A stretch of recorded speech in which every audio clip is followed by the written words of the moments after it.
ഞാൻ സാധാരണ പറയാറുണ്ട്, നിങ്ങൾക്കും അറിയാം, ഒരു ചെറിയ ലേഖനമാണ് യൂദയുടെ ലേഖനം. ഞാൻ തുടക്കത്തിലെ ഓർപ്പിച്ചുള്ള എല്ലാ ലേഖനത്തിലും എല്ലാ പുസ്തകത്തിലും ഒളിഞ്ഞും തെളിഞ്ഞും പ്രത്യക്ഷമായിട്ടും പരോക്ഷമായിട്ടും പരിലസിക്കുന്ന ഒരേ ഒരു വ്യക്തി പ്രഭാവമാണ് അത് നസറയനാകുന്ന യേശു ക്രിസ്തു. മനുഷ്യവർഗത്തിന്റെ പാപത്തിന് പരിഹാരം വരുത്തുവാൻ സ്വർഗ മഹിമകൾ വെടിഞ്ഞ് ഇഹലോകത്തിൽ ഇറങ്ങി വന്ന നസറയനാകുന്ന യേശു ക്രിസ്തു.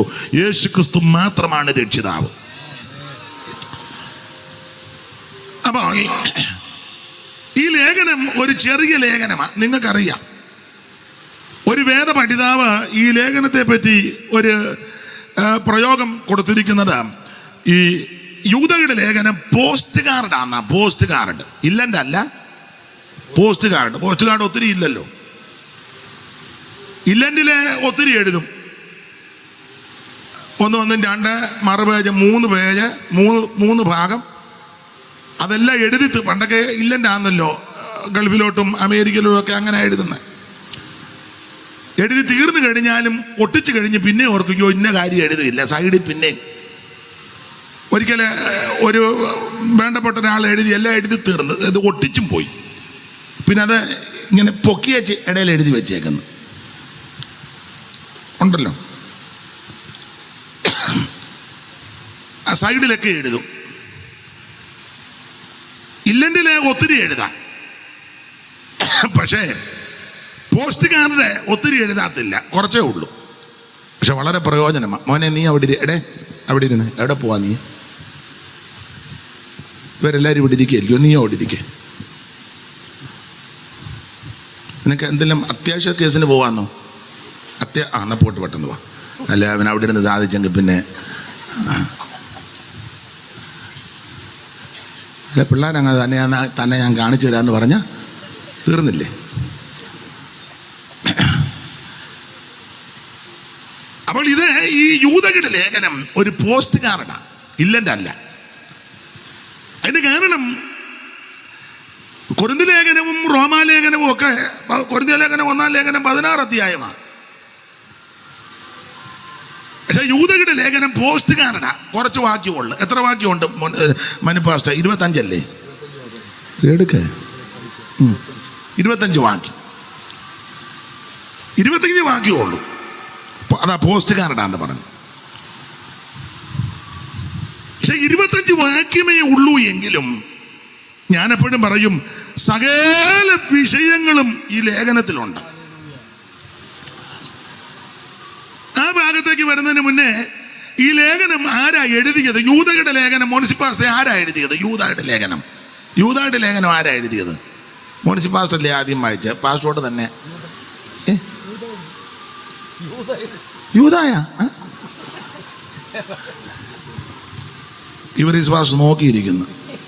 യൂദായ എഴുതിയ. അപ്പോൾ യൂദയുടെ ഈ ലേഖനം യൂദാ എഴുതിയല്ല. ഏത് യൂദ?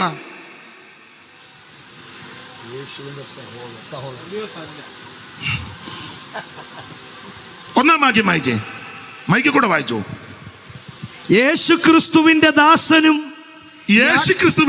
ദാസനും യാക്കോബിന്റെ സഹോദരനുമായ യൂദ. അപ്പൊ ഈ യൂദ ഏതാ? തമ്പിച്ചായൻ പറഞ്ഞു ഇസ്കറിയോത്ത് അല്ലെന്ന്. യേശുക്രിസ്തുവിന്റെ സഹോദരൻ അങ്ങനെ. യേശുക്രിസ്തുവിന്റെ അവിടെ യേശുക്രിസ്തുവിന്റെ ദാസൻ എന്നാ എഴുതിയേക്കുന്നത്. ഒന്നുകൂടെ വായിച്ചു ക്ലിയർ ആക്കാൻ. യേശുക്രിസ്തുവിന്റെ ദാസനും യാക്കോബിന്റെ സഹോദരനുമായ യൂദ. അതിന് യാക്കോബിന്റെ സഹോദരൻ യൂദ എന്ന് കൊടുത്തേക്കുന്നേ. യാക്കോബിന്റെ സഹോദരൻ യൂദ. അതിന്റെ കാരണം ഈ വേദപുസ്തകത്തിൽ പല യൂദായുണ്ട്.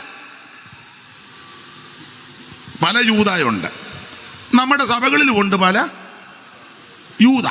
പറയുമൊന്നും വേണ്ട, കയ്യും പൊക്കണ്ട, അങ്ങോട്ടും ഇങ്ങോട്ടും നോക്കണ്ട. നോക്കുമ്പോൾ എനിക്ക് ഡൗട്ട് അടിക്കും.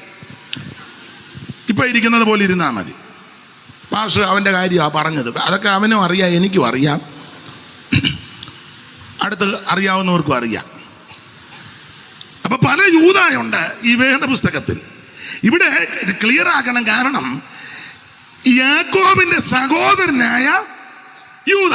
അത് പറയാൻ കാര്യം വേദപുസ്തകം പഠിക്കുമ്പോൾ പുതിയ നിയമത്തിൽ യാക്കോബിന്റെ മകനായ യൂദ എന്നൊരു വാക്യമുണ്ട്. യാക്കോബിന്റെ മകനായ യൂദ. അപ്പൊ അതുകൊണ്ടാണ് ഇവിടെ ക്ലിയർ ആക്കിയത് യാക്കോബിന്റെ സഹോദരൻ യൂദ. കർത്താവ് തന്റെ ശിഷ്യവൃന്ദങ്ങളോട് പറഞ്ഞു, സ്വർഗാരോഹണത്തിന് മുമ്പ് അവരെ കൂട്ടിക്കൊണ്ട് ബെഥാന്യോളം ചെന്ന് അന്ത്യകൽപ്പന കൊടുത്തു. അറിയാമല്ലോ, മത്തായി 28, മർക്കോസ് 16, ലൂക്കോസ് 24, അപ്പോസ്തല പ്രവൃത്തി 1-ാം അധ്യായത്തിന്റെ 5 മുതൽ താഴോട്ടൊക്കെ പഠിക്കുമ്പോൾ ദൈവത്തിന്റെ മഹത്വം അങ്ങനെ നമ്മൾ പഠിക്കുന്നുണ്ട്. അന്ത്യകൽപ്പന കൊടുത്തു. അപ്പോൾ അന്ത്യകൽപ്പന കൊടുത്തേച്ച് പറഞ്ഞു, നിങ്ങൾ എന്നോട് കേട്ട പിതാവിന്റെ വാഗ്ദത്തത്തിനായി നിങ്ങളുടെ കാത്തിരിക്കണം, യെരുശലേം വിട്ടൊന്നും പോകരുത്. ഞാൻ പറയാനുണ്ട്, അങ്ങനെ പോകരുത് എന്ന് പറഞ്ഞു. പക്ഷെ കാത്തിരിക്കാൻ എത്ര പേരുണ്ടായിരുന്നു? 120. യേശു പ്രത്യക്ഷപ്പെട്ടതിനെ പറ്റി പറഞ്ഞ 500-ലധികം പേർക്ക് ഒരുമിച്ച് പ്രത്യക്ഷനായെന്ന. 500-ലധികം പേർക്ക് പ്രത്യക്ഷത ഉണ്ടെങ്കിലും പക്ഷെ കാത്തിരിക്കാൻ അങ്ങനെ സെന്ററിന്റെ കമ്മിറ്റിക്ക് എല്ലാവരും വരും, പക്ഷെ കാത്തിരിപ്പിന് എല്ലാവരും വരികയല്ല. കമ്മിറ്റി ഉണ്ടെന്ന് പറഞ്ഞാൽ നടക്കാൻ മേലാത്ത വല്യപ്പനും മടിയും കുത്തി വരും. ഇവിടുത്തെ കാര്യമല്ല, അല്ല എല്ലായിടത്തും കാര്യം അങ്ങനെ. ഇവിടുത്തെ ഇപ്പം മിക്കടത്തും അങ്ങനെ. കമ്മിറ്റി ഉണ്ട്, പൊതുയോഗം ഉണ്ടെന്നൊക്കെ പറഞ്ഞ ആള് തെരഞ്ഞെടുപ്പുണ്ട്, അത് പറഞ്ഞാൽ പിന്നെ പറയുകയും വേണ്ട. ചാകുന്നതിന് മുന്നേ ഒരു പോസ്റ്റ് കിട്ടിയാൽ എന്നെ കഴിക്കുവോ? ഒട്ടുമിക്ക ആൾക്കാരും വരും. അപ്പം പക്ഷെ കാത്തിരിപ്പിന് എല്ലാവരും കാണുകയല്ല.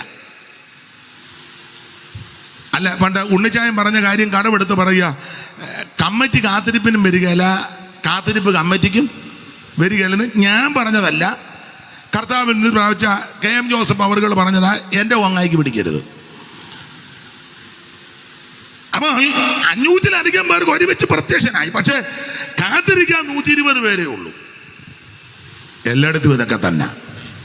ഫോട്ടോ എടുക്കാനും ഫേസ്ബുക്കിലും യൂട്യൂബിലും ഞാൻ സഹിതം പേരും പ്രശസ്തിയും നോട്ടീസിലും ഒക്കെ വരാൻ, വലിയ അക്ഷരത്തിലും ചെറിയ അക്ഷരത്തിലും കൂടെയൊക്കെ വരാൻ ആൾക്കാർക്ക് താല്പര്യമൊക്കെയാ. പക്ഷേ ദൈവസന്നിധിയിൽ കാത്തിരിക്കാൻ ചുരുക്കം പേരേ ഉള്ളൂ. പക്ഷെ അവരെ കൊണ്ടാ ദൈവം ചിലത് ചെയ്യിപ്പിക്കുന്നത്. അപ്പൊ 120 പേര് കൂടുന്ന സംഘം, അങ്ങനെ കൂടിയിരുന്ന ആ കൂട്ടത്തിൽ യാക്കോബിന്റെ മകനായ യൂദ എന്നൊരു പദമുണ്ട്. 13-ാം വാക്യം വായിച്ചോ മുനിസിപ്പാസ്റ്റേ, 1-ാം അധ്യായത്തിന്റെ 13-ാം വാക്യം. അവിടെ എത്തിയപ്പോൾ അവർ പാർത്ത മാളിക മുറിയിൽ കയറി പത്രോസ്, യോഹന്നാൻ, പിന്നെ യാക്കോബ്, അന്ത്രയോസ്, ഫിലിപ്പോസ്, തോമസ്, ബർത്തോലമായി, മത്തായി, അൽഫായിയുടെ മകനായ യാക്കോബ്, യാക്കോബും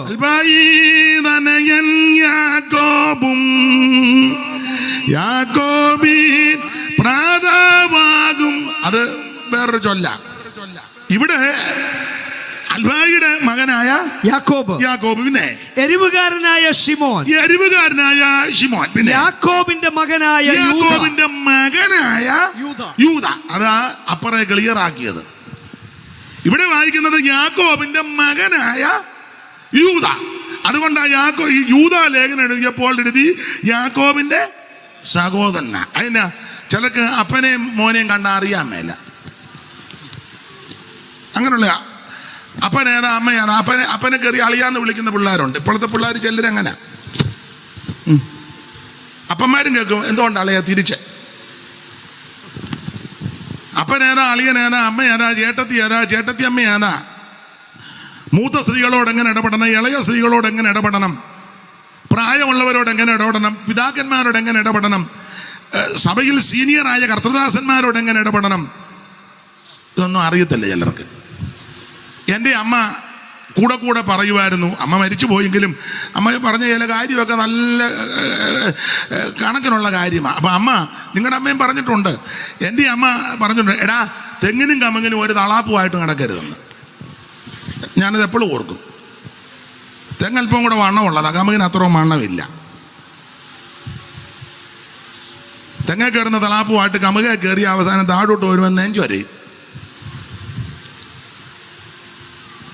വളരെ സൂക്ഷിച്ചു വേണം ഓരോരുത്തരോട് ഇടപെടാൻ.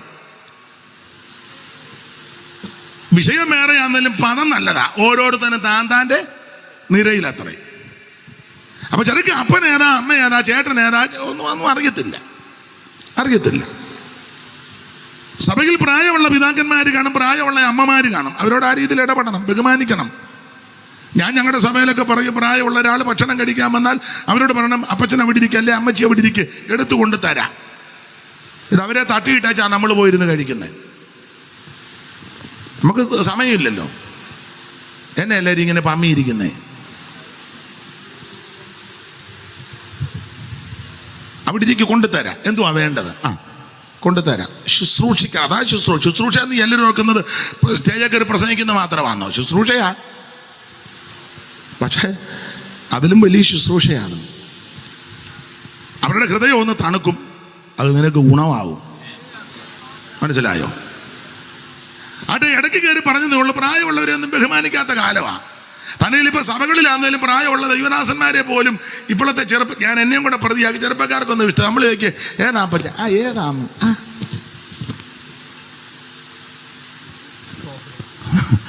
ആട്ടെ, നരച്ച തല ശോഭയുള്ള, ഇപ്പം പിന്നെ അതും എല്ലാം അഡ്ജസ്റ്റ് ചെയ്ത് നടക്കുന്നതുകൊണ്ട് നരച്ച തല, അത് ഗിരിയുടെ വേറെ, പിന്നെ ഒന്നും പിടുത്തവും കിട്ടുന്നില്ല. ആട്ടെ, ഉള്ളതാട്ടെ. ദൈവത്തിൻ്റെ മഹത്വം.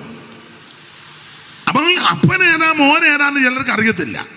അതുകൊണ്ട് ഇവിടെ ക്ലിയർ ആക്കി, യാക്കോബിന്റെ മകനാക യൂദ എന്ന് അപ്പോസ്തല പ്രവൃത്തി 1-ാം അധ്യായത്തിന്റെ 13 കൊടുത്തിരിക്കുന്നത് കൊണ്ട് യൂദാ ലേഖനം എഴുതിയപ്പോൾ ക്ലിയർ ആക്കി, യാക്കോബിന്റെ സഹോദരനായ യൂദ. ക്ലിയർ ആക്കണം.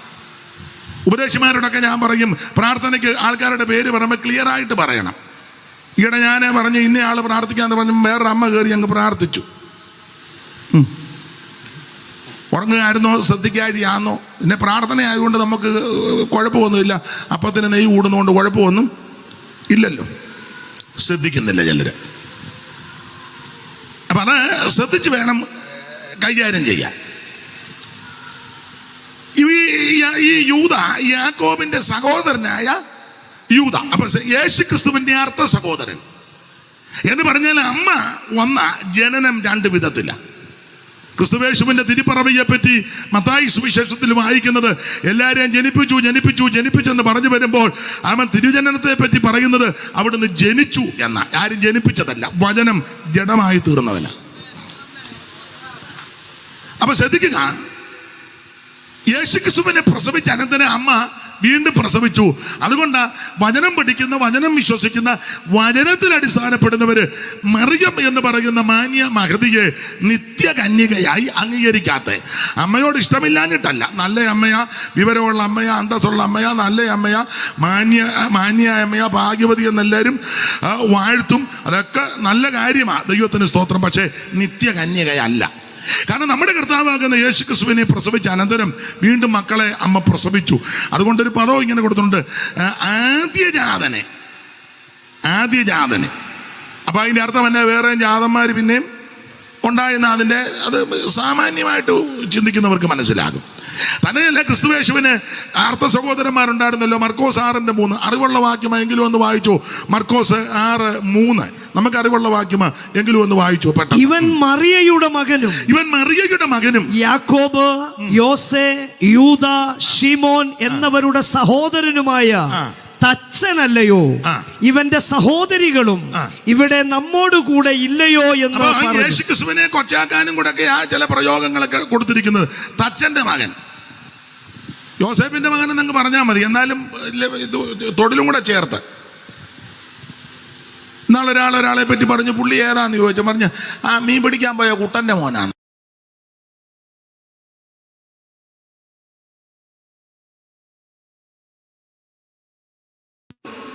അറിയണം, അതിനാ പറഞ്ഞ മീൻ പിടിക്കുന്ന കുട്ടന്റെ മോനാണ്. മിണ്ടുന്നില്ലല്ലോ ആരും. അങ്ങനെ എൻ്റെ ഭാഷയാ, സൂക്കേടുള്ളവരുണ്ട്. പണ്ട് ഒരു ഓർഡിനേഷൻ ശുശ്രൂഷയിൽ എവിടാണെന്നൊന്നും ചോദിക്കരുത്, ഞാനും ഉണ്ട്. ഞങ്ങൾ സദസ്സിലിരിക്കുക. അപ്പോൾ അതിൽ പ്രധാനപ്പെട്ട ആള് ഓർഡിനേഷന്, ഇപ്പോൾ ഓർഡിനേഷൻ ലഭിക്കുന്ന ദൈവദാസന്മാരുടെ ശിരസിൽ കൈവച്ച് പേര് പറയുന്ന കർത്തൃദാസന്മാർ മുമ്പോട്ട് വന്ന് പ്രാർത്ഥിക്കും. ഞങ്ങളുമൊക്കെ ഇരിപ്പുണ്ട്. അപ്പോൾ ഓരോരുത്തരുടെ പേര് പറഞ്ഞു കൂട്ടത്തിൽ ഒരാളുടെ പേര് പറയുക. മുൻപ് പ്രസ്പെറ്ററിയിൽ ഉണ്ടായിരുന്നയാളും ഇപ്പോൾ പ്രസ്പെറ്ററി അല്ലാത്തയാളും കൂടെ മുമ്പോട്ട് അത്രയും പറയേണ്ട കാര്യമുണ്ടോ? അപ്പൊ അറിയാത്തവരോട് അറിയിച്ചു, പണ്ട് പുള്ളി മുൻപ് പ്രസ്പെറ്ററിൽ ഉണ്ടായിരുന്നു, ഇപ്പം നിങ്ങൾ എന്നെ ഇങ്ങനെ സൂക്ഷിച്ചു നോക്കുന്നേ. ക്ലിയറാക്കുക. ചിലത് ക്ലിയറാക്കുന്ന മറ്റുള്ളവർക്ക് ബുദ്ധിമുട്ടുണ്ടാക്കരുത്. അപ്പം അദ്ദേഹം എന്നെ നോക്കി വെച്ച് പറഞ്ഞു, എന്നാ ചെയ്യാനെന്ന് വയ്യാവേലിയുടെ കാര്യം. അങ്ങനെ അത് പിന്നെ പറഞ്ഞത് വയ്യാവേലി, അന്നേരം പറഞ്ഞില്ല. പിന്നെ ആളൂടെ മുമ്പോട്ട് വന്ന് പ്രാർത്ഥിക്കും. ആ സദസ്സിൽ ആ സന്ദർഭത്തിൽ അദ്ദേഹം പറഞ്ഞാൽ മതി. അപ്പം വേറൊരു അടക്കത്തിന് അമ്പിച്ചാൻ അറിയാം, ഞാൻ പേര് പറയുന്നില്ല, അടക്കത്തിന് പറഞ്ഞു. അപ്പം അവിടുത്തെ സെൻട്രൽ പാസ്റ്ററിയെ വിളിച്ച് അടക്കേണ്ടത്. പക്ഷേ വീട്ടുകാർക്ക് താല്പര്യമില്ലായിരുന്നു, വിളിച്ചില്ല. വേറൊരാളെ വിളിച്ചു. അപ്പോൾ സെൻട്രൽ പാസ്റ്റർക്ക് ഇഷ്ടപ്പെട്ടില്ല. ഉടനെ അദ്ദേഹം പറഞ്ഞു, കർത്താവേ, ഞാൻ പേരൊക്കെ വ്യത്യാസപ്പെടുത്തിയാ പറയുന്നത്, അതൊന്നും അല്ല പേര്, സ്ഥലവും അതല്ല. പുള്ളി പറഞ്ഞു, കർത്താവിന് മഹത്വം ഉണ്ടാകട്ടെ, പ്രാർത്ഥിക്കാൻ കൊടുത്തപ്പം പ്രാർത്ഥിച്ചാൽ പോരെ. ഉടനെ പ്രാർത്ഥനയ്ക്ക് അകത്തൂടെ, കർത്താവേ, ഒരു പേര് ഞാൻ പറയാം, വാത്സല്യ ജോയിക്കുട്ടിയെ ഞാൻ ആയിരുന്നല്ലോ അടക്കേണ്ടത്, എന്തുകൊണ്ടോ എന്നെ അതിന് വിളിച്ചില്ല, ഇന്നയാളെ വിളിച്ചു, എന്താണെന്ന് ഞാൻ. അപ്പം നാട്ടുകാർ മുഴുവൻ അറിഞ്ഞു ഇതാ ഇതിൻ്റെ ഗുരുക്കെന്ന്. ആരാന്ന് പേര് പറയണ്ട, വേണ്ടല്ലോ, അറിയാമെന്ന് തോന്നില്ല. എന്നാ വേണ്ട, മിണ്ടണ്ട. അങ്ങനെയുള്ള ധാരാളം ആൾക്കാരുണ്ട്. അപ്പൊ ഇത് ക്ലിയറാക്കുക. അപ്പൊ യേശുക്രിസ്തുവിന്റെ അർത്ഥസഹോദരനാകുന്ന യൂദ, ദൈവത്തിന്റെ മഹത്വം. ജനനം രണ്ട് വിധത്തിലാണ്. ദൈവം, നമ്മുടെ കർത്താവ് കന്യാസൂനുമായിട്ട് ഈ ഭൂമിയിൽ അവതരിച്ചു, വചനം ജഡമായി തീർന്നവനാണ്.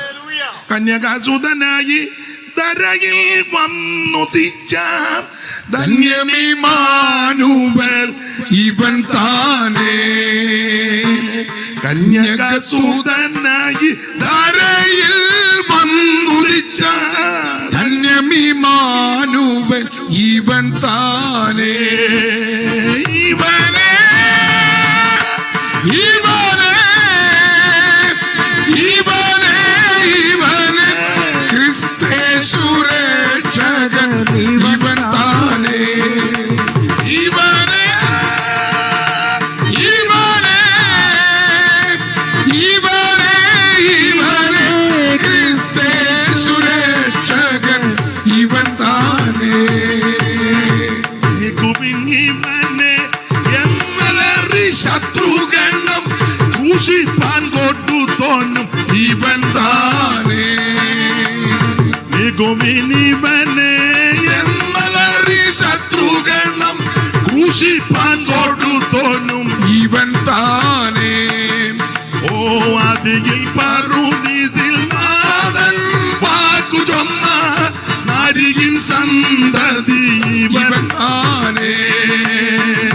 അതിൽ പറുദീസിൽ നാഥൻ വാക്കു ചൊന്ന നാരികിൻ സന്തതി ഇവൻ താനേ. കരമുയർത്തി കർത്താവിന് മഹത്വം കൊടുക്ക.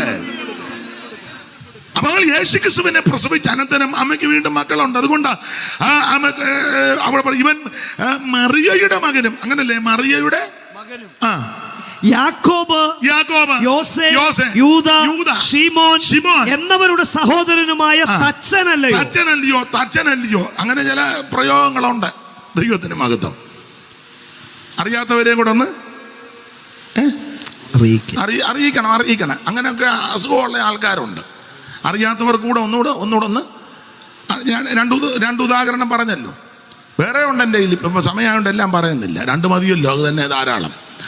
അപ്പൊ ശ്രദ്ധിക്കുക, ഇവിടെ യേശുക്രിസ്തുവിന്റെ അർത്ഥസഹോദരനാകുന്ന യൂദ, ദൈവത്തിന് മഹത്വം. ഇനി ഈ യൂദായെ പറ്റി നമ്മൾ ഒരു വാക്ക് പഠിച്ചാൽ, യാക്കോബ്, യോസെ, യൂദ, ശിമോൻ കർത്താവിന്റെ അർത്ഥസഹോദരന്മാരാ. ഇവരാരും യേശു ശുശ്രൂഷകൾ ചെയ്ത സമയത്ത് യേശുവിൽ ശരിക്കും വിശ്വസിച്ചില്ലായിരുന്നു. വലിയ ന്യായമായ കാര്യം, ഒരു വീട്ടിലാണ് താമസിക്കുന്നത്. എൻ്റെ ഭാഷ പറഞ്ഞ ഒരു പാത്രത്തിലുണ്ട്, ഒരു പായി കിടന്നും ഒന്നിച്ച് കളിച്ചും ചിരിച്ചും സംസാരിച്ചും സഹവസിച്ചുമൊക്കെ ജീവിക്കുക. അതുകൊണ്ട് വലിയ വിശ്വാസമൊന്നുമില്ല. ഈ നാട്ടിലൊരു ചൊല്ലുണ്ടല്ലോ, കൊല്ലൻ്റെ ആലയെ കിടക്കുന്ന പട്ടിക്ക് തീപ്പരി കണ്ട ആദ്യമായിട്ട് കാണുന്ന പട്ടി പേടിക്കും, കുരയ്ക്ക് ഉടനെ കണ്ട് മാറും. നമ്മൾ പിന്നെ ഒത്തിരി നാളായതുകൊണ്ട് ഇതൊന്നും വലിയ എത്രയോ തീപ്പൊരി കൊണ്ടുവച്ചിരിക്കുന്നവരാ. അപ്പൊ അതുകൊണ്ട് ആദ്യ കാലത്തില് യേശുവിനൊന്നും ഇവർക്ക് വലിയ വിശ്വാസമില്ല. ഒരു വാക്യം തെളിവിന് വായിച്ചു, 7:3 യോഹന്നാന്റെ സുവിശേഷം 7-ാം അധ്യായത്തിന്റെ 3 മുതൽ താഴോട്ട് വായിച്ചു. അവിടെ ഒരു വാക്യമുണ്ട്, പെട്ടെന്ന് വായിച്ചു. അവന്റെ സഹോദരന്മാർ അവനോട്, നീ ചെയ്യുന്ന പ്രവർത്തികളെ നിന്റെ ശിഷ്യന്മാരും കാണേണ്ടതിന് ഇവിടം വിട്ട് യഹൂദയിലേക്ക് പോകാം. താഴോട്ട് ഓടിച്ചു വായിക്കും. പ്രസിദ്ധനാകുവാൻ ആഗ്രഹിക്കുന്നവനാരും രഹസ്യത്തിലൊന്നും ചെയ്യുന്നില്ലല്ലോ. അടുത്ത വാക്യം, നീ ഇത് ചെയ്യുന്നുവെങ്കിൽ ലോകത്തിനു നിന്നെ തന്നെ വെളിപ്പെടുത്തുക. 5-6 വാക്യം വായിച്ചു. 5-6. അവന്റെ സഹോദരന്മാരും അവനിൽ വിശ്വസിച്ചില്ല. അവന്റെ സഹോദരന്മാരും അവനിൽ വിശ്വസിച്ചില്ല. ഒരു വീട്ടിലായതുകൊണ്ടാണ്. അതെ, ഒരു വായി കിടക്കുകയോ ഒരു പാത്രത്തിൽ ഭക്ഷിക്കുകയോ ഒന്നിച്ചല്ലേ. 12-ാമത്തെ വയസ്സിൽ വലിയ പള്ളിയിൽ പോയി പിന്നെ തിരിച്ചു വന്ന അമ്മയപ്പന്മാർക്ക് കീഴടങ്ങിയിരുന്നെന്നാ. കാശ്മീരിലും വന്നില്ല, കന്യാകുമാരിലും വന്നില്ല. വന്നെന്നൊക്കെ ചില വെടലുകൾ പറയുന്നു. യേശു ഇങ്ങോട്ടൊന്നും വന്നില്ല. യേശു എന്തിനാ കാശ്മീരിൽ വരുന്നത്? പണ്ട് ഞങ്ങളുടെ ഒരു കൊച്ചമ്മ മരിച്ചു അപ്പം മരിച്ചപ്പം മോളും മരുമകളും എല്ലാവരും ഇരുന്ന് കരയുക.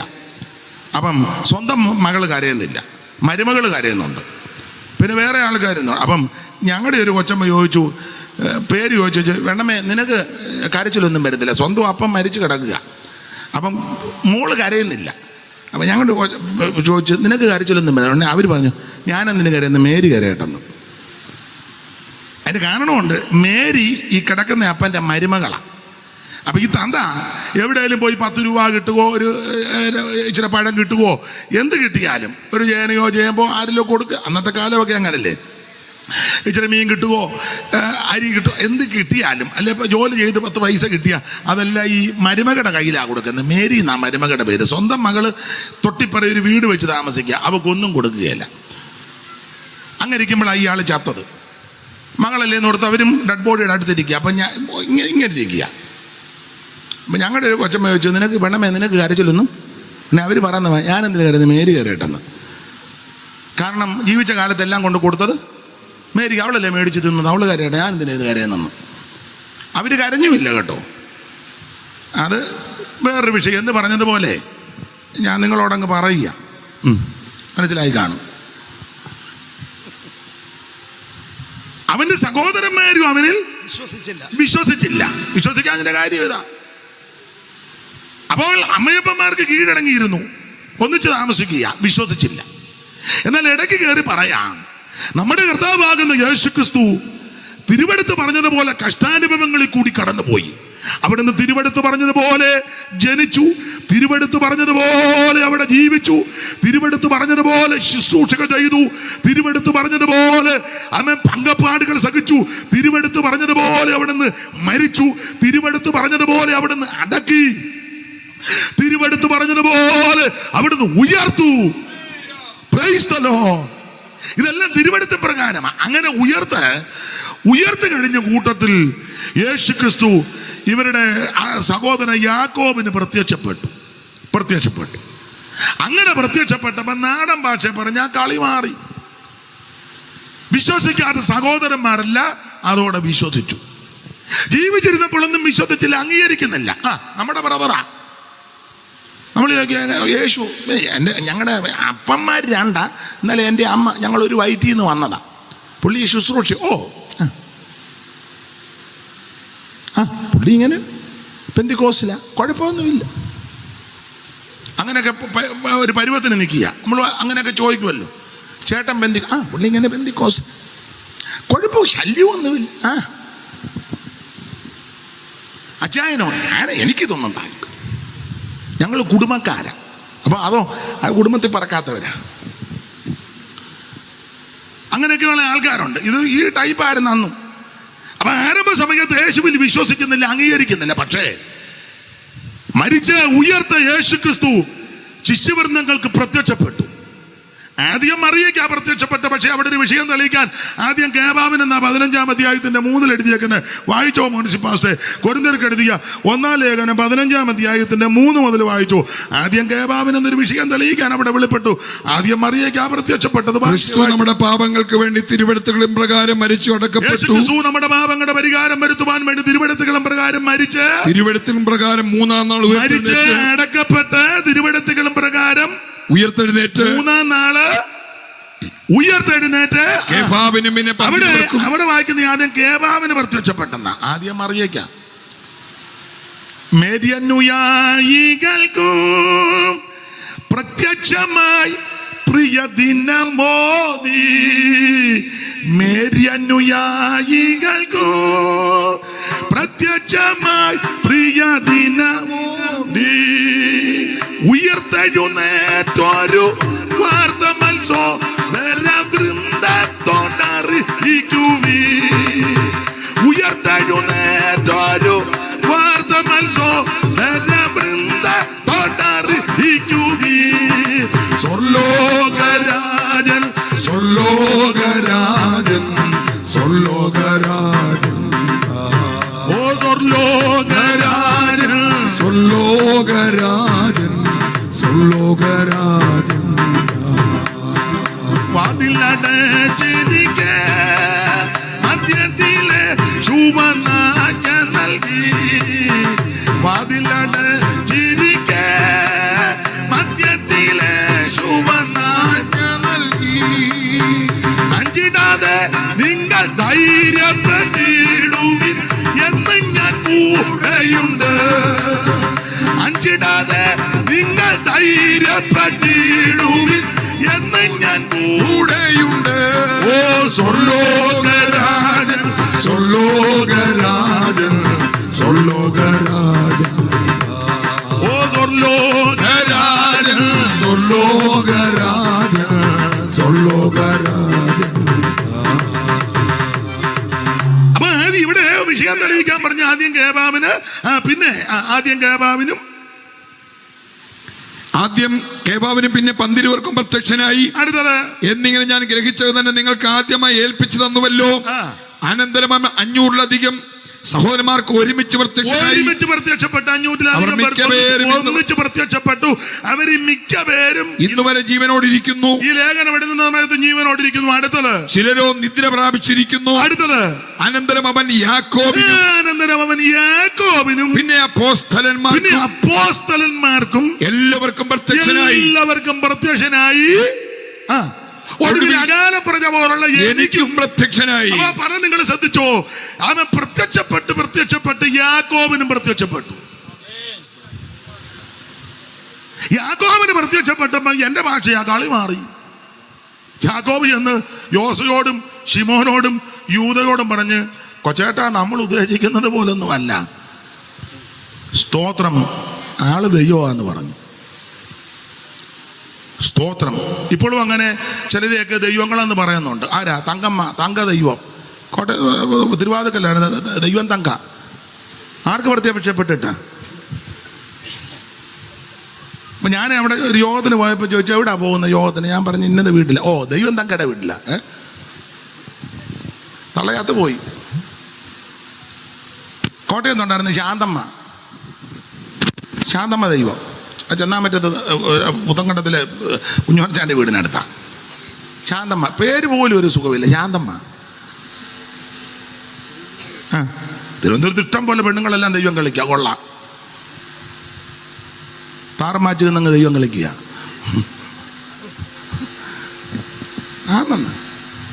ആണുങ്ങളും ദൈവം കളിക്കുന്നുണ്ട്. ബാബു ദൈവമാണെന്ന ഒരു പേരിനെങ്കിലും ഒരു സുഖം വേണ്ടേ? ബാബു ഇല്ലേ? അങ്ങനല്ലേ?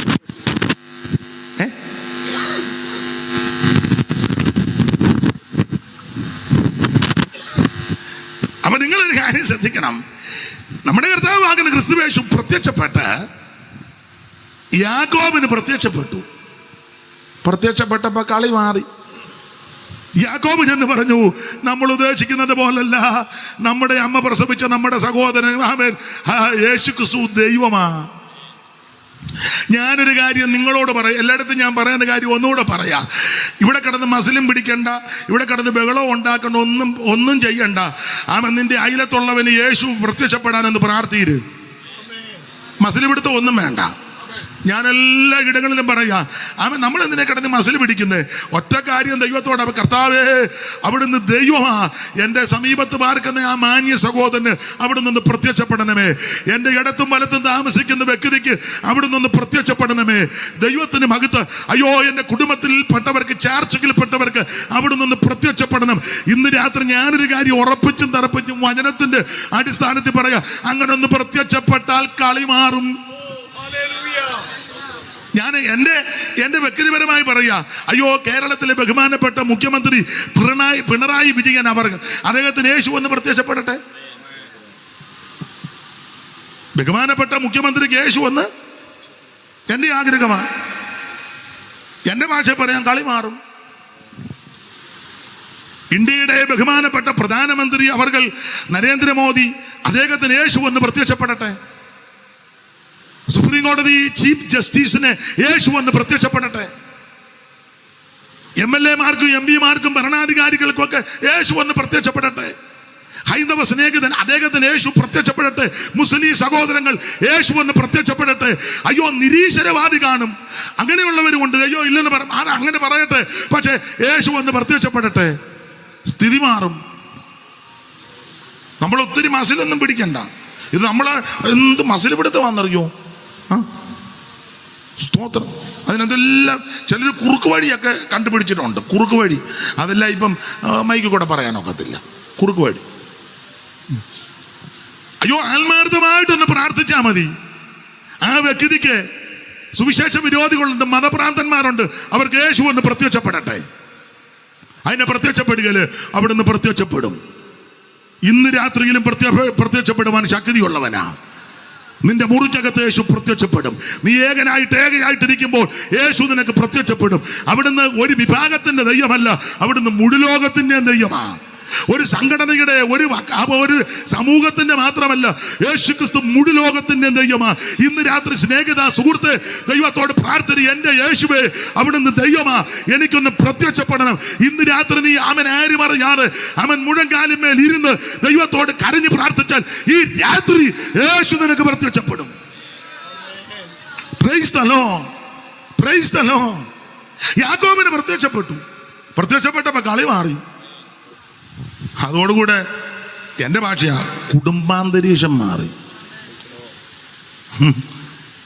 കുടുംബത്തിലെ അലോഗ്യവും സൗര്യക്കേടും ഒക്കെ മാറാൻ യേശു ഒന്ന് പ്രത്യക്ഷപ്പെട്ടാൽ മതി. അമ്മായിയമ്മയ്ക്ക് യേശു പ്രത്യക്ഷപ്പെട്ടാൽ മതി, തള്ള റെഡിയാകും. അല്ലാതെ തള്ളയെ കൗൺസിലിങ്ങിന് കൊണ്ടുപോയിട്ടൊന്നും നമ്മൾ തള്ളയെ പൊക്കി എടുത്തുകൊണ്ട് പോകാം. അമ്മച്ചിക്ക് വന്ന് കൗൺസിലിംഗ് ആണ്, അമ്മച്ചിക്ക് ഇടയ്ക്ക് ഡിപ്രഷൻ, പിന്നെ തള്ളയ്ക്ക് യേശു വെളിപ്പെട്ടാൽ മതി. മരുമകളെയും കൗൺസിലിങ്ങിനൊന്നും കൊണ്ടുപോകണ്ട. മരുമകൾക്ക് യേശു ഒന്ന് പ്രത്യക്ഷപ്പെട്ടാൽ മതി. നിന്റെ ഭർത്താവിന് യേശു ഒന്ന് പ്രത്യക്ഷപ്പെട്ടാൽ മതി. എന്നിട്ട് അത് വിശ്വാസമൊന്നുമില്ല, ചുമ്മാ വന്നിരിക്കുക. അവിടുന്ന് പ്രത്യക്ഷപ്പെടുമ്പോൾ സ്ഥിതി മാറും. Price the Lord. യേശുയൻ സംഗീതം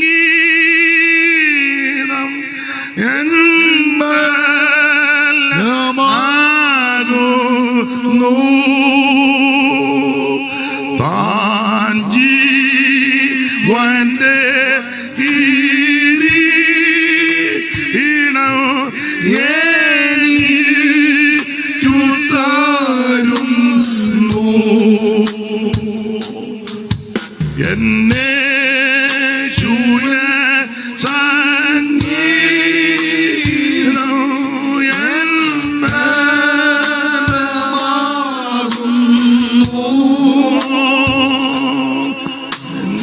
ജീവന്റെ കിരീടം എനിക്കു തരുന്നു.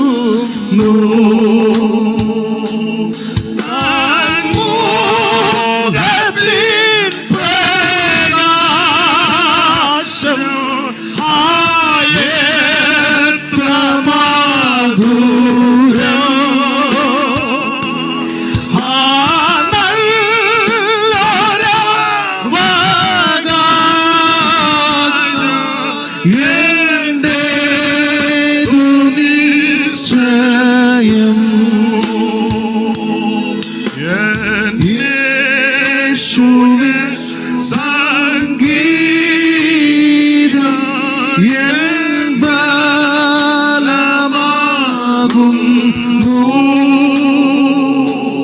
താൻ ജീരവു സമീപ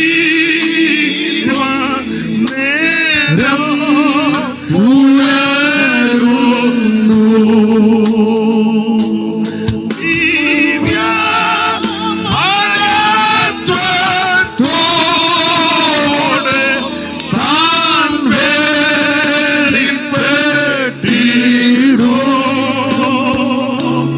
ഈ ഞാനും അവനോടു കൂടെ പ്രകാശിക്കും. ഇന്ന് രാത്രി യേശു ക്രിസ്തു വെളിപ്പെടട്ടെ. ഒന്നുകൂടെ ഞാൻ തെളിച്ചും ഉറപ്പിച്ചും പറയാം, മതഭ്രാന്തന്മാരുണ്ട്, സുവിശേഷ വിരോധികളുണ്ട്. നിങ്ങൾ മുട്ടിപ്പായി പ്രാർത്ഥിക്ക്, അവൻ മുഴങ്കാലും മേലിരിക്ക്. യേശു ക്രിസ്തു അവർക്ക് പ്രത്യക്ഷപ്പെടട്ടെ, സ്ഥിതി മാറും. ദൈവത്തിന്റെ മകൻ ഓടിച്ചു പോകാം. അപ്പൊ യേശു ക്രിസ്തുവിന്റെ അർത്ഥ സഹോദരൻ യൂദ ഓടിച്ചു പോകാം. ഈ യൂദായുടെ ലേഖനം ഓർപ്പിച്ചല്ല, പോസ്റ്റുകാരൻ്റെ 25 വാക്യമുള്ളൂ. 25 വാക്യമേ ഉള്ളെങ്കിൽ മുഴുവൻ കാര്യവും ലേഖനത്തിലുണ്ട്. 6-ാം വാക്യം പഠിക്കുമ്പോൾ ദൂതലോകത്തെ വിഷയം, 18-ാം വാക്യം പഠിക്കുമ്പോൾ അന്ത്യകാല വിഷയം. 6-ഉം 18-ഉം വായിച്ചു. തങ്ങളുടെ വാഴ്ച കാത്തുകൊള്ളാതെ സ്വന്തം വാസസ്ഥലം വിട്ടുപോയ ദൂതന്മാരെ. അപ്പൊ ദൂതലോകത്തെ വിഷയം മുതലാ യൂദ തുടങ്ങിയിരിക്കുന്നത്. 18-ാം വാക്യം അന്ത്യകാലത്ത് മോഹങ്ങളെ അനുസരിച്ച് വിഷയം വരെ തെളിയിച്ചു. 25 വാക്യമുള്ളെങ്കിൽ മുഴുവൻ കാര്യങ്ങളുമുണ്ട്. തന്നെ യൂദായുടെ ലേഖനത്തിലെ പ്രധാനപ്പെട്ട ഒരു പദം സൂക്ഷിക്കുക എന്നുള്ളതാ. സൂക്ഷിക്കണം, അതാണല്ലോ അത്യാവശ്യം. സൂക്ഷിക്കണം, എല്ലാവരും സൂക്ഷിക്കണം. എന്നോട് ഒരാൾ ചോദിച്ചു, ഇന്ന് എവിടെ കൺവെൻഷൻ? അപ്പൊ ഞാൻ പറഞ്ഞു, ഇന്നെടുത്ത സൂക്ഷിച്ചോണം. ഒരാളുടെ പേര് പറഞ്ഞു സൂക്ഷിച്ചോണം. പുള്ളി മിക്കവാറും സ്റ്റേജ് ഞാൻ ചോദിച്ചു, എന്നാ? പുള്ളി വെട്ടുകാരനാണ്. നമ്മൾ എന്നാ പറഞ്ഞാലും അത് പുള്ളി പറഞ്ഞതുകൊണ്ട് ഞാൻ സൂക്ഷിച്ചാന്നല്ലേ പരുവത്തിന് പിന്നെ കൈകാര്യം ചെയ്തു. എല്ലാവരും സൂക്ഷിക്കണം. ഈ ലേഖനത്തിൽ പ്രധാന പദം സൂക്ഷിക്കുക എന്നാ. 1-ാം വാക്യവും 6-ാം വാക്യവും 13-ാം വാക്യവും 21-ാം വാക്യവും 24-ാം വാക്യവും ക്രമത്താലെ വായിച്ചോ. 1, യേശുക്രിസ്തുവിന്റെ ദാസനും യാക്കോബിന്റെ സഹോദരനുമായ യൂദ പിതാവായ ദൈവത്താൽ സ്നേഹിക്കപ്പെട്ടും യേശുക്രിസ്തുവിനായി സൂക്ഷിക്കപ്പെട്ട്. 6-ാം വാക്യം വായിച്ച സൂക്ഷിക്കുന്ന പദമുണ്ട്. തങ്ങളുടെ വാഴ്ച കാത്തുകൊള്ളാതെ സ്വന്തം വാസസ്ഥലം വിട്ടുപോയ ദൂതന്മാരെ മഹാദിവസത്തിന്റെ വിധിക്കായി എന്നേക്കുമുള്ള ചങ്ങലയിട്ട് അന്ധകാരത്തിൻ കീഴെ സൂക്ഷിച്ചിരിക്കുന്നു. അവിടെ സൂക്ഷിക്കും. 13-ാം വാക്യം വായിച്ച 13 വലത്തുവശത്ത് മേളില്. തങ്ങളുടെ നാണക്കേട് നുരച്ചു തള്ളുന്ന കൊടിയ കടൽ തിരകൾ സദാകാലത്തേക്കും അന്ധതമസ് സൂക്ഷിച്ചു വെച്ചിരിക്കുന്നു. അവിടെ സൂക്ഷിച്ചെന്ന 21-ാം വാക്യം വായിച്ചേ. സൂക്ഷിച്ചെന്ന പദമുണ്ട്. നമ്മുടെ കർത്താവായ യേശു ക്രിസ്തുവിന്റെ കരുണയ്ക്കായി കാത്തിരുന്നും കൊണ്ട് ദൈവസ്നേഹത്തിൽ നിങ്ങളെ തന്നെ സൂക്ഷിച്ചു. അവിടെ സൂക്ഷിച്ചു. 24-ാം വാക്യം വായിച്ചു. വീഴാതെ വണ്ണം നിങ്ങളെ സൂക്ഷിച്ചു. അപ്പൊ ശ്രദ്ധിക്കുക, ഈ ലേഖനത്തിലെ പ്രധാനപ്പെട്ട ഒരു പദം സൂക്ഷിക്കുക. എല്ലാവരും സൂക്ഷിക്കണം കേട്ടോ. സൂക്ഷിക്കണം. അല്ല, പദമെടുത്ത് പറയാ, അമ്മമാര് പെൺപിള്ളേരെ സൂക്ഷിക്കണം കേട്ടോ. ഇവിടെ ഇത്ര നേരം ആരോടാ മൊബൈലിൽ സംസാരിക്കുന്ന? രാത്രി എല്ലാവരും ഊണർക്കം തഞ്ചുമ്പോ ഇവള് അമ്മ വേറെ മുറിയിരുന്ന് സംസാരിക്കുക. പിന്നെ എങ്ങനെ?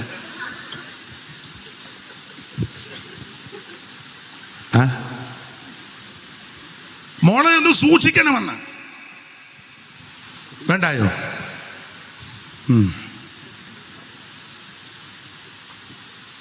ഒരു പ്രവാചക ഉണ്ടായിരുന്നു, പേരൊന്നും പറയുന്നില്ല.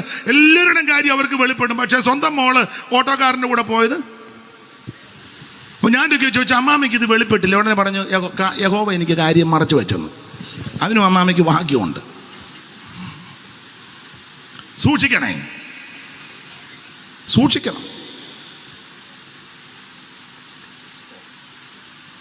പെൺപിള്ളേരെയൊക്കെ ഒന്ന് സൂക്ഷിക്കുന്നത് നല്ലതാ. നമ്മുടെ ഇടയ്ക്ക് വന്നിരിക്കുമ്പോൾ കുഞ്ഞുങ്ങളൊക്കെ അച്ചടക്കത്തോടിരിക്കുന്നെങ്കിലും സൂക്ഷിക്കണം. അതിന് അങ്ങനെ ഒത്തിരി കാര്യമുണ്ട്. എവിടാ എന്തുവാന്ന് ചോദിക്കരുത്. ബാംഗ്ലൂർ പോകാൻ വണ്ടി കയറാൻ നിൽക്കുക. മോളുമുണ്ട്, അപ്പനുമുണ്ട്, അമ്മയുണ്ട്, വേറെ പെൺകുട്ടികളുണ്ട്, ആൺകുട്ടികളുമുണ്ട്. ഞാൻ നമ്മുടെ സിയോജാക്കപ്പൻ ഇവിടെ ശുശ്രൂഷയ്ക്ക് പോകാനായിട്ട് ഞാനും ഒരു വായുമായിട്ട് അവിടെ നിൽപ്പുണ്ട്. അപ്പോൾ അവിടെ വന്ന അപ്പനും അമ്മയും മക്കളും ഒക്കെ സംസാരിക്കുമ്പോൾ മോൾ എങ്ങോട്ട് നോക്കുന്നില്ല, ആരെയും നോക്കുന്നില്ല. അവൾ വളരെ പക്വതയും വളരെ അവളോട് ചോദിക്കുന്നതല്ല വളരെ വിനയമായിട്ട് എന്നാൽ ആട്ടെ മോളെ ടാറ്റയൊക്കെ കൊടുത്തു. ഞാനും വണ്ടിയിലുണ്ട്, വേറൊരു ദൈവദാസനുമുണ്ട്, അല്ലെങ്കിൽ അങ്ങേ സീറ്റ്, ഞാൻ ഇങ്ങേ സീറ്റിൽ. മൂവാറ്റുപുഴ കഴിഞ്ഞപ്പം അവൾ ഇരുന്ന സീറ്റിൽ നിന്ന് പിന്നെ അപ്പുറം അങ്ങ് പോയി വേറൊരു സീറ്റിലോട്ട്. അവിടെ വേറൊരാളുണ്ടായിരുന്നു. സൂക്ഷിക്കണം. ആദ്യം ഇവള് ബസ്സേ കയറുന്ന അപ്പനും അമ്മയും താഴെ നിന്നപ്പോൾ അവൾ ആരോടും ശ്രദ്ധിക്കുന്നേ ഇല്ല. ഇങ്ങനെ കരയുന്നത് പോലെയൊക്കെ അവർ തള്ള കണ്ണുനീര് തുടയ്ക്കുന്ന കണ്ടു.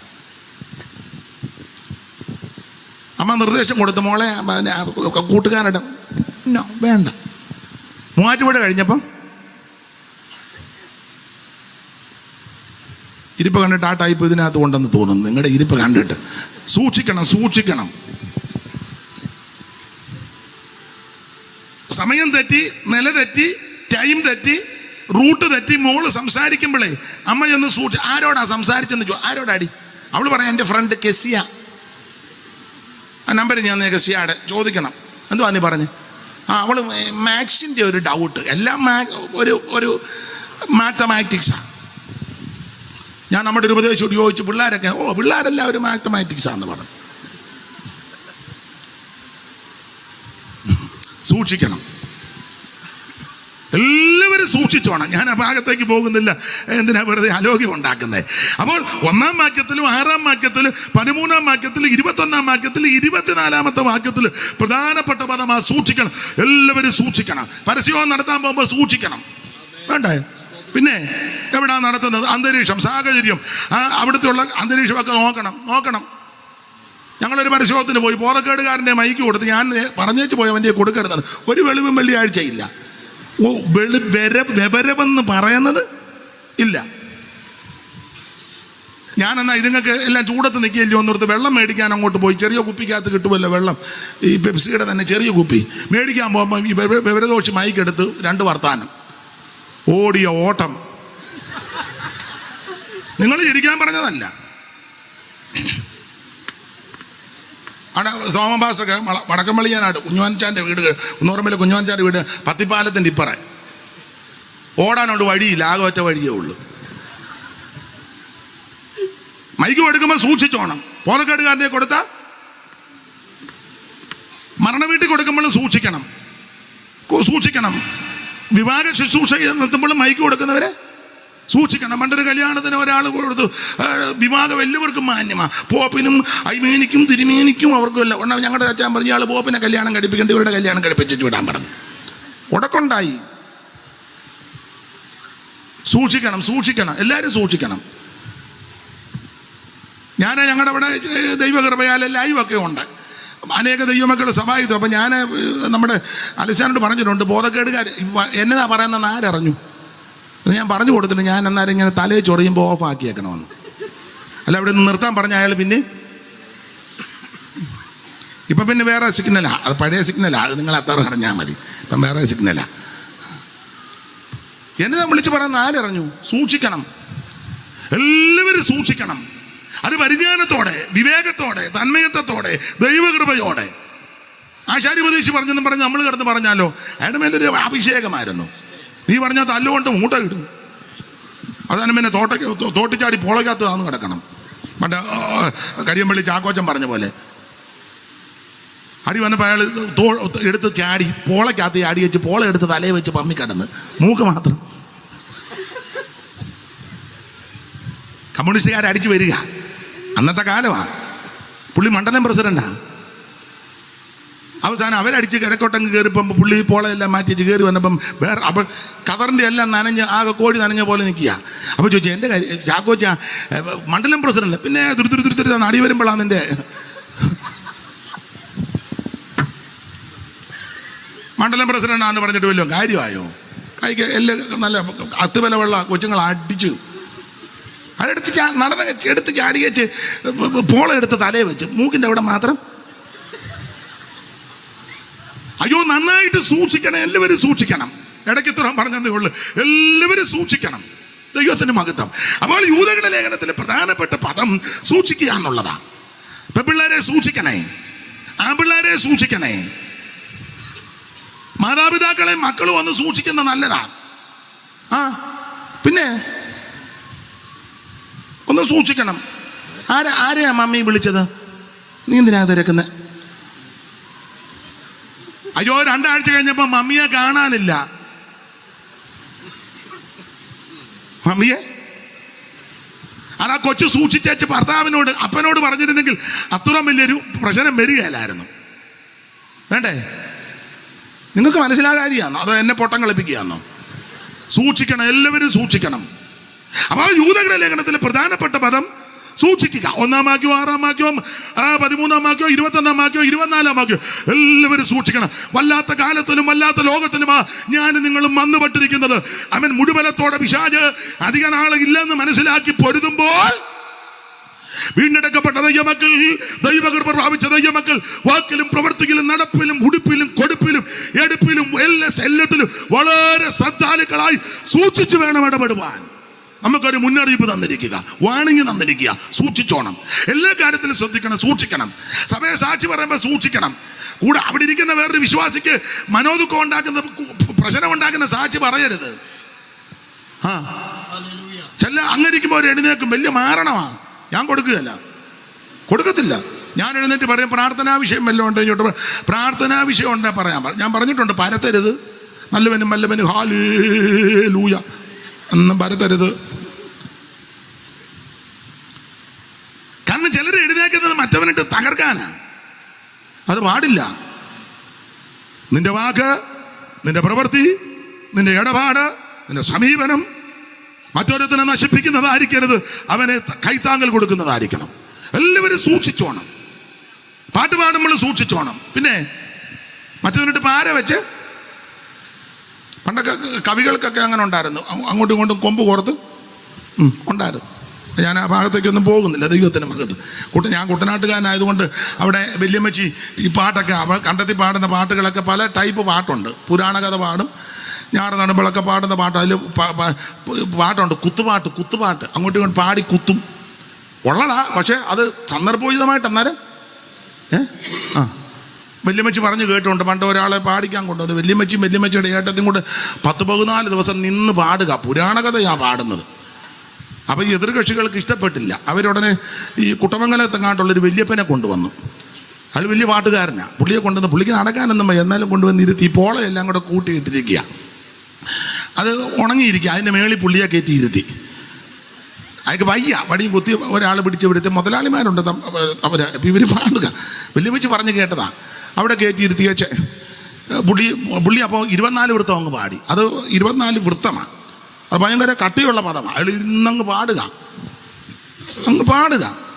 നന്നായിട്ട് പാടിയെന്നാണ് പറഞ്ഞത്. പുരാണകഥ പുള്ളിക്ക് പറയുക. അതിങ്ങനെ ഇടതടവില്ല വെൺമതി കലാഭരണ നമ്പിക ഗണേശൻ നിർമ്മകലഗണ അങ്ങനെ നല്ല പദങ്ങളാണ്. അപ്പോൾ കുറച്ച് കഴിഞ്ഞപ്പം എൻ്റെ വല്യമ്മച്ചി മുതലാളിയോട് പറഞ്ഞു നിർത്താൻ പറഞ്ഞു, ഞങ്ങൾക്ക് കൂടെ പാടാൻ. അപ്പം പുള്ളിക്കാരി ഒരു കുത്തു പാടി. അങ്ങനെ പാട്ടുള്ളതാണ്. അപ്പോൾ പുള്ളിക്കാരി അങ്ങോട്ട് പുള്ളിയെ നോക്കി വെച്ച് പാടി.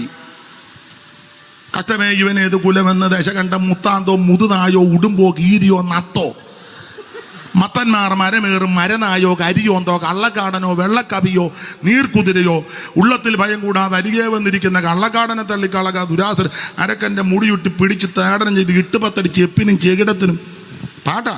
അന്നേരം അമ്മച്ചി ഉണ്ടാക്കിയതല്ല, പാട്ടുള്ളത്. പക്ഷെ ആ പാട്ട് സന്ദർഭോചിതമായി പാടി കുത്തിപ്പാടി. അതിനാ കുത്തുപാട്ട്, പൂട്ടുപാട്ടൊക്കെ ഉണ്ട്. കുറച്ചൊക്കെ എനിക്കറിയാം. അപ്പം ഞാൻ പറഞ്ഞത്, പാടുമ്പോഴും സൂക്ഷിക്കണം, സംസാരിക്കുമ്പോഴും സൂക്ഷിക്കണം, ഇടപാടും സൂക്ഷിക്കണം, വളരെ സൂക്ഷിക്കണം, ഓടിച്ചു പോകാം. അപ്പോൾ ഈ ലേഖനത്തിലെ പ്രധാനപ്പെട്ട ഒരു പദം സൂക്ഷിക്കുക. ഇനി ഈ ലേഖനത്തിലെ പെട്ടെന്ന് പറയാം, യൂദയുടെ ഒരു മനോഭാവം ഞാൻ പറയാം. യൂദയുടെ മനോഭാവം 1-ാം വാക്യം വായിച്ചേ മോൻസി പാസ്റ്ററെ. യൂദയുടെ നമ്മുടെ മനോഭാവം അങ്ങനെ ആയിരിക്കണം. യേശുക്രിസ്തുവിന്റെ ദാസനും യാക്കോബിന്റെ സഹോദരനുമായ യൂദ തന്നെ പരിചയപ്പെടുത്തുന്ന കണ്ടോ, യേശുക്രിസ്തുവിന്റെ ദാസൻ. അതാ മനോഭാവം. നമുക്കും ഈ മനോഭാവം, ഞാൻ എന്നെ പ്രതിയാക്കിയ നമുക്ക് ഈ മനോഭാവം വേണം. ആ കൊടുത്തിരിക്കുന്ന യേശുക്രിസ്തുവിന്റെ ദാസൻ. ഞാനോ നിങ്ങളോ ഈ ലേഖനം എഴുതുന്നെങ്കിൽ നമ്മളെ എങ്ങനെ ആയിരിക്കും പരിചയപ്പെടുത്തുന്നത്? എങ്ങനെ മോൻസി പാസ്റ്റർ അല്ല ഞാൻ എഴുതിയ എങ്ങനെ ആയിരിക്കും? പറയത്തില്ല, പിന്നെ എങ്ങനെ പറയും? തുറന്ന് പറഞ്ഞു, സത്യം പറഞ്ഞു. പൊക്കി പറയാന്ന് ഇവര് തമ്മിലുള്ള ബന്ധം വെച്ച് എങ്ങനെ ആയിരിക്കുമെന്ന് പറയുന്നത്?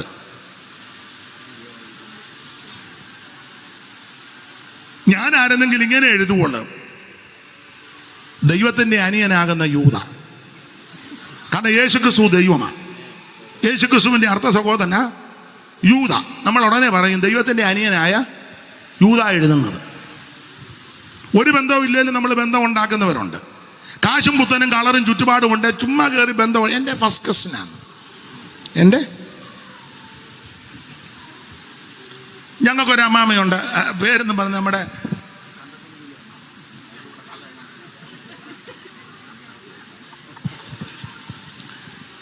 ആരുടെ പേര് പറഞ്ഞാലും അവർ പറയും എൻ്റെ ബന്ധമാണ്.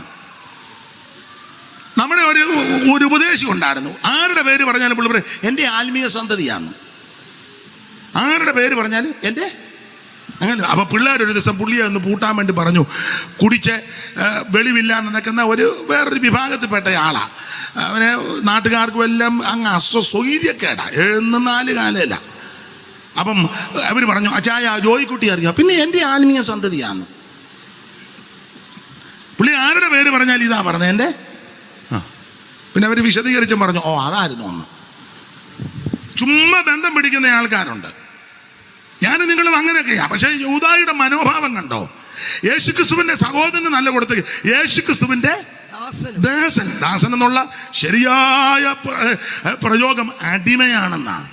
ഇന്ന് രാത്രി ഞാൻ നിങ്ങൾ യേശുക്രിസ്തുവിന്റെ അടിമകളാ. ദാസന് കൂലി കൊടുക്കും, സെർവന്റ് കൂലി കൊടുക്കും, ചെയ്യുന്ന ജോലിക്ക് കൂലി കൊടുക്കും, ശമ്പളമുണ്ട്. പക്ഷെ അടിമയ്ക്ക് ശമ്പളമൊന്നുമില്ല. ദാസൻ ആ പറയുന്ന ജോലി മാത്രം ചെയ്താൽ മതി. അടിമ അങ്ങനല്ല, നോക്കിയും കണ്ട് പറഞ്ഞില്ലെങ്കിലും കയറി ചെയ്യും. അതാ അടിമ. ഇന്ന് രാത്രി ഞാൻ നിങ്ങൾ യേശുക്രിസ്തുവിന്റെ അടിമയാ. ഗോസ്പൽ ടീമിന്റെ പ്രവർത്തനം ഉള്ളപ്പോഴല്ല ലഘുലേഖ കൊടുക്കുന്നത്. ഇത് ജീവിതം അതായിരിക്കണം. സ്തോത്രം. മാസത്തിൽ 1 ഒരു പ്രവർത്തനമല്ല. അങ്ങനെയൊക്കെ ഉണ്ട്, നല്ലതാ, എതിരൊന്നും. പക്ഷേ ജീവിതമേ ഇതായിരിക്കണം. ഈ കണ്ടമാനം പ്രവർത്തിക്കുന്നതിലും കുറച്ചുകൂടെ എഫക്റ്റ് അത് ജീവിതത്തിൽ ഒന്ന് വെളിപ്പെടുത്തി കൊടുക്കുന്നതാ. അതെ.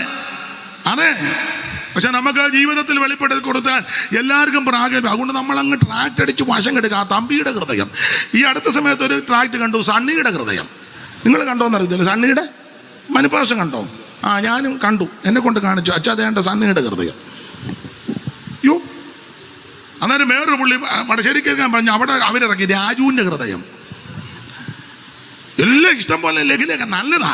പക്ഷേ അവരുടെ നടുവിലൊന്ന് വെളിപ്പെടുത്തിക്കേ യേശുവിനെ, ദൈവത്തിന് മഹത്വം. അപ്പൊ യൂദയുടെ മനോഭാവം യേശുക്രിസ്തുവിന്റെ ദാസൻ. ഇനി വേറൊരു മനോഭാവത്തിന്റെ വേറൊരു പദം പറയാം. 3-ാം വാക്യം ഒന്നുകൂടെ വായിച്ചേ. 3-ാം വാക്യം. പ്രിയരെ, നമുക്ക് പൊതുവിലുള്ള രക്ഷയെ കുറിച്ച് നിങ്ങൾക്ക് എഴുതുവാൻ സകല പ്രയത്നവും ചെയ്യുകയിൽ വിശുദ്ധന്മാർക്ക് നിങ്ങൾ ആ പദം കേട്ടോ, പ്രിയരെ നമുക്ക് പൊതുവിലുള്ള രക്ഷ. നിങ്ങൾ ആ പദം ശ്രദ്ധിച്ചോ? ഞാനിങ്ങനെ പറയുന്നത് യൂദായുടെ മനോഭാവം നല്ല മനോഭാവം. 1, യേശുക്രിസ്തുവിന്റെ ദാസനാ, അനിയനാണെന്നൊന്നും പറഞ്ഞില്ല, കുടുംബക്കാരനാണെന്ന് വല്ല വെളിപ്പെടുത്തിയത്, ഒരമ്മയുടെ മക്കളാണെന്നൊന്നും വെളിപ്പെടുത്തിയില്ല. ഞാൻ യേശുക്രിസ്തുവിന്റെ ദാസനാ. ഈ മനോഭാവം വരാൻ കാര്യം യാക്കോബിന് പ്രത്യക്ഷപ്പെട്ടപ്പോൾ മനസ്സിലായി അവിടുന്ന് ദൈവമാ. അതുകൊണ്ടായി മനോഭാവം. ദൈവത്തിന്റെ മകത്ത് നമ്മുടെയൊക്കെ മനോഭാവം ഒന്ന് മാറണേ. ഞാൻ ഈ സഭയിലെ മെയിൻ ആളാ, ഞാൻ ഈ സെൻറ്ററിലെ മെയിൻ ആളാ, ഞാൻ ഈ ലോക്കൽ സഭയിലെ മെയിൻ ആളാ, ഈ ഞാൻ നാട്ടിലെ മെയിൻ ആളാ. ആ മനോഭാവം ഇരിപ്പൊക്കെ ഒന്ന് കാണും ചിലരുടെ. ചിലർക്ക് കൈ തരാനൊക്കെ വലിയ ബുദ്ധിമുട്ടാണ്. ഞങ്ങളുടെ ഇടയിലും ഉണ്ട്. ഞങ്ങളുടെ ഇടയിൽ നിന്ന് ഉദ്ദേശിച്ച കൺവെൻഷനൊക്കെ പ്രസംഗിക്കുന്ന വലിയ വീരന്മാരുണ്ട്. അവരെ വെച്ച് നോക്കുമ്പോൾ ഞാൻ വെറും പീത്തയാ. സ്തോത്രം. ഒരു പ്രഗത്ഭനായ ആളിന് ഞാനും ഉണ്ട്. കൈ കൊടുത്തപ്പോൾ പുള്ളി 2 പേരിലാ തന്നെ, 2 പേരിൽ. എനിക്കങ്ങ് സങ്കടവും വന്നു. ആൾക്കാർ നോക്കി നിൽക്കുക. ഞാൻ ഇങ്ങനെയാ കൊടുത്തത്, പുള്ളി ഇങ്ങനെ. എന്നോ പറയാൻ നമുക്ക് വല്ലതും പറയാൻ പറ്റൂ? അത് കഴിഞ്ഞ് ഞാൻ നോക്കും വേറൊരു പുള്ളി 1 പേരിലാ കൊടുത്തത്. അപ്പൊ എനിക്ക് ആശ്വാസമായി, എനിക്ക് 2 തന്നല്ലോ. അത് കഴിഞ്ഞ് പിന്നെ ഞാൻ ശ്രദ്ധിച്ചപ്പം ഒരാൾക്ക് കൊടുത്തില്ല, ഇങ്ങനെ കാണിച്ചതേ ഉള്ളൂ. അപ്പൊ എനിക്ക് മനസ്സിലായി പുള്ളിക്ക് എന്നോടാ കൂടുതൽ, എനിക്ക് 2 തന്നില്ലേ. വലിയ ബുദ്ധിമുട്ടാണ്. പക്ഷെ അത് കഴിഞ്ഞ് ഞാൻ വീക്ഷിച്ചു, യോഗം കഴിഞ്ഞപ്പോൾ ചില കാശും പിടിപ്പും പുത്തനമുള്ള ആളിനെ കണ്ടപ്പം അങ്ങോട്ട് കൊടുത്തേച്ച് പുള്ളി വിടുന്നില്ല, കുലുക്കി ഇങ്ങനെ നിൽക്കുക. അവരതിനെന്തിന് പോണം ഇല്ല പണ്ട് ഓണക്കളിക്ക് പറഞ്ഞ പോണം പക്കുടുക്കെ പോകണ്ട. നമ്മുടെയൊക്കെ മനോഭാവം, ഞാൻ എന്നെയും കൂടെ ആരെയും വിധിക്കുകയല്ല, എന്നെ പ്രതിയാക്കിയ നമ്മുടെ മനോഭാവം ഒന്ന് മാറണേ. ഇച്ചിരി ചുറ്റുപാടും ഒക്കെ ഉള്ളത് അത് കൊച്ചു വീട്ടിലെ അമ്മച്ചി, മറ്റേതോ തങ്ക സഹോദരി. മനോഭാവം മാറണേ. മറുഭാഷ പറഞ്ഞാലൊന്നും കാര്യം നടക്കുകയില്ല, മനോഭാവം മാറണേ. എല്ലാവരും ഒന്നും പറയത്തില്ലെന്ന് എനിക്കറിയാം. സ്തോത്രം. വടക്കേടത്തെ അച്ചായൻ, മറ്റേതോ ബേബി സോരൻ, മൂത്തറ, എന്നാലും അങ്ങനെ മനോഭാവം മാറണേ. എന്നെ എല്ലാവരും എന്നെ ഇങ്ങനെ സ്പർദ്ധിച്ച് നോക്കുന്നേ. കൊടുമുടികളേറിയ പർവ്വതങ്ങളെ നിങ്ങൾ എന്നെ, ഞാൻ എന്നെ പ്രതിയാക്കി പറഞ്ഞു. നമ്മുടെ മനോഭാവം മാറണം. ദൈവത്തിന്റെ മകൻ യൂദായുടെ മനോഭാവം, യൂദാ പറയാ, ഒന്ന് ഞാൻ യേശുക്രിസ്തുവിന്റെ ദാസനാ. രണ്ടാമത്തെ മനോഭാവം എന്താ? യൂദാ പറയാ, പ്രിയരെ നമുക്ക് പൊതുവിലുള്ള രക്ഷ എന്ന് പറഞ്ഞാൽ അർത്ഥം ഇതാ, ഞങ്ങൾക്ക് കുടുംബക്കാർക്കെല്ലാം കൂടെ ഒരു രക്ഷയും കുടുംബത്തിൽ പിറക്കാത്ത നിങ്ങൾക്ക് വേറൊരു രക്ഷയല്ല. യൂദായുടെ മനോഭാവം, കുടുംബത്തിൽ പിറന്ന ഞങ്ങൾക്കും ഈ കുടുംബത്തിൽ പിറക്കാത്ത നിങ്ങൾക്കും സകല എണ്ണത്തിനൊരൊറ്റ രക്ഷയേ ഉള്ളൂ, അത് യേശുക്രിസ്തു. കത്തോലിക്കരാന്നേലും യാക്കോബയാന്നേലും orthodox ആന്നേലും റീത്താന്നേലും ലണ്ടനാന്നേലും ലത്തീനാന്നേലും CMS ആന്നേലും Anglican ആകുന്നേലും salvation army ആന്നേലും പെന്തിക്കോസ് ആന്നേലും brother ആന്നേലും കൽദായ സുറിയാന കൽദായ യാക്കോബ, ഇനി കനാനായ യാക്കോബ, കനാനായ കത്തോലിക്ക, ഏത് വിഭാഗത്തിൽപ്പെട്ടവരാന്നേലും ഹൈന്ദവനോ മുസ്ലിം സഹോദരനോ ബുദ്ധനോ ജൈനനോ ഫ്രാൻസിയോ ആരുമാകട്ടെ, സകല മനുഷ്യർക്ക് ഒരൊറ്റ രക്ഷയേ ഉള്ളൂ, അത് യേശുക്രിസ്തു മാത്രമാ. മറ്റൊരുത്തനും രക്ഷയില്ല. നാം രക്ഷിക്കപ്പെടുവാൻ ആകാശത്തിന് കീഴിൽ മനുഷ്യരുടെ ഇടയിൽ നൽകപ്പെട്ട ഒരേ ഒരു നാമം നസറായനാകുന്ന യേശുക്രിസ്തുവിന്റെ പരിശുദ്ധ നാമം.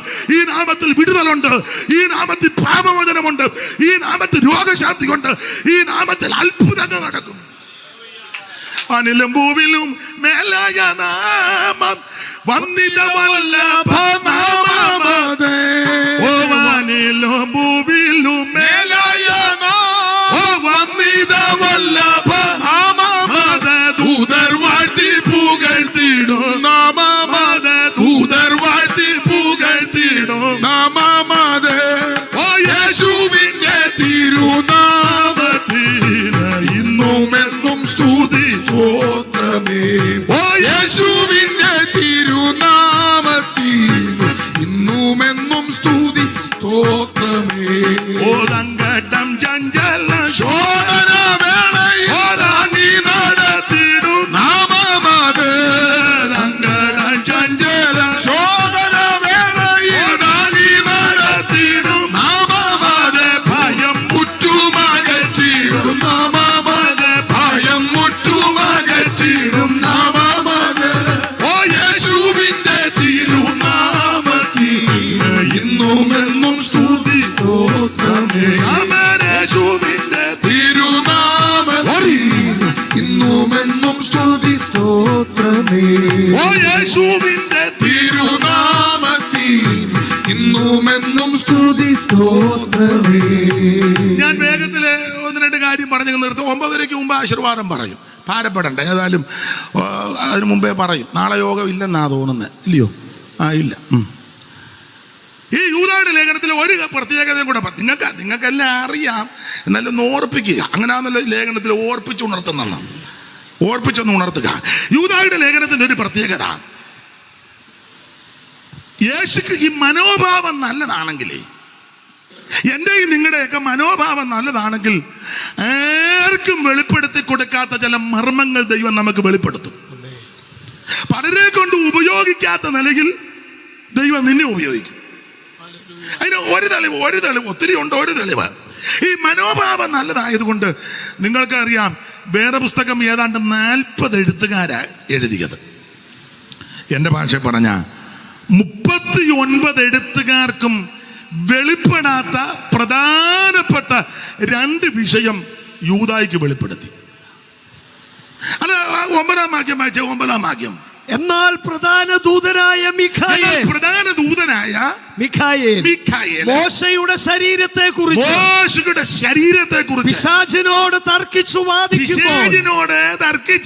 വാദിക്കുമ്പോൾ ഒരു ദൂഷണവിധി ഉച്ചരിപ്പാൻ തുനിയാതെ കർത്താവ് നിന്നെ ഭത്സിക്കട്ടെ എന്ന് പറഞ്ഞാൽ മോശയുടെ ഉയർപ്പും തർക്കവും മീഖായേലും പിശാചും ഒക്കെയുള്ള തർക്കവും മാനവും 39 എഴുത്തുകാർക്കും വെളിപ്പെട്ടില്ല, യൂദായ്ക്ക് വെളിപ്പെട്ടു. ഇത് യൂദായുടെ ലേഖനത്തിൽ നിന്നാ പഠിക്കുന്നത്. എൻ്റെ സഹപഠന്മാരോടും ദൈവമക്കളോടും ഒരു കാര്യം പറയാം, നമ്മുടെ മനോഭാവം നല്ലതാണെങ്കിലുണ്ടല്ലോ നിന്നെ ദൈവം ഉപയോഗിക്കും. എന്നാ പലരെ ഉപയോഗിക്കാത്ത മനോഭാവം ഒന്നും നല്ലതല്ല. കുശുമ്പും കുഞ്ഞായ്മയായിട്ട് ഇങ്ങനെ അങ്ങനെ ഒത്തിരി ആൾക്കാരോട് ഒരാൾ നല്ലൊരു വീട് വെക്കട്ടെ, ഉടനെ കുശുമ്പ എങ്ങനെ ഒപ്പിച്ചു പോയായിരുന്നു കുശുമ്പ് കണ്ട. ഒരാളൊരു വണ്ടി മേടിക്കട്ടെ,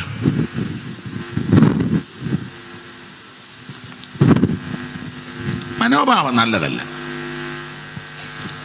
ഒരു കുഞ്ഞിനൊരു വിവാഹ ആലോചന വന്ന് അമേരിക്ക ആയിക്കോട്ടെ, ഉടനെ അമേരിക്ക എവിടെ അവരുടെ കൊച്ച് അമേരിക്ക, അമേരിക്ക വിശ്വസിക്കാനൊക്കുകയല്ല. ഉണ്ടോ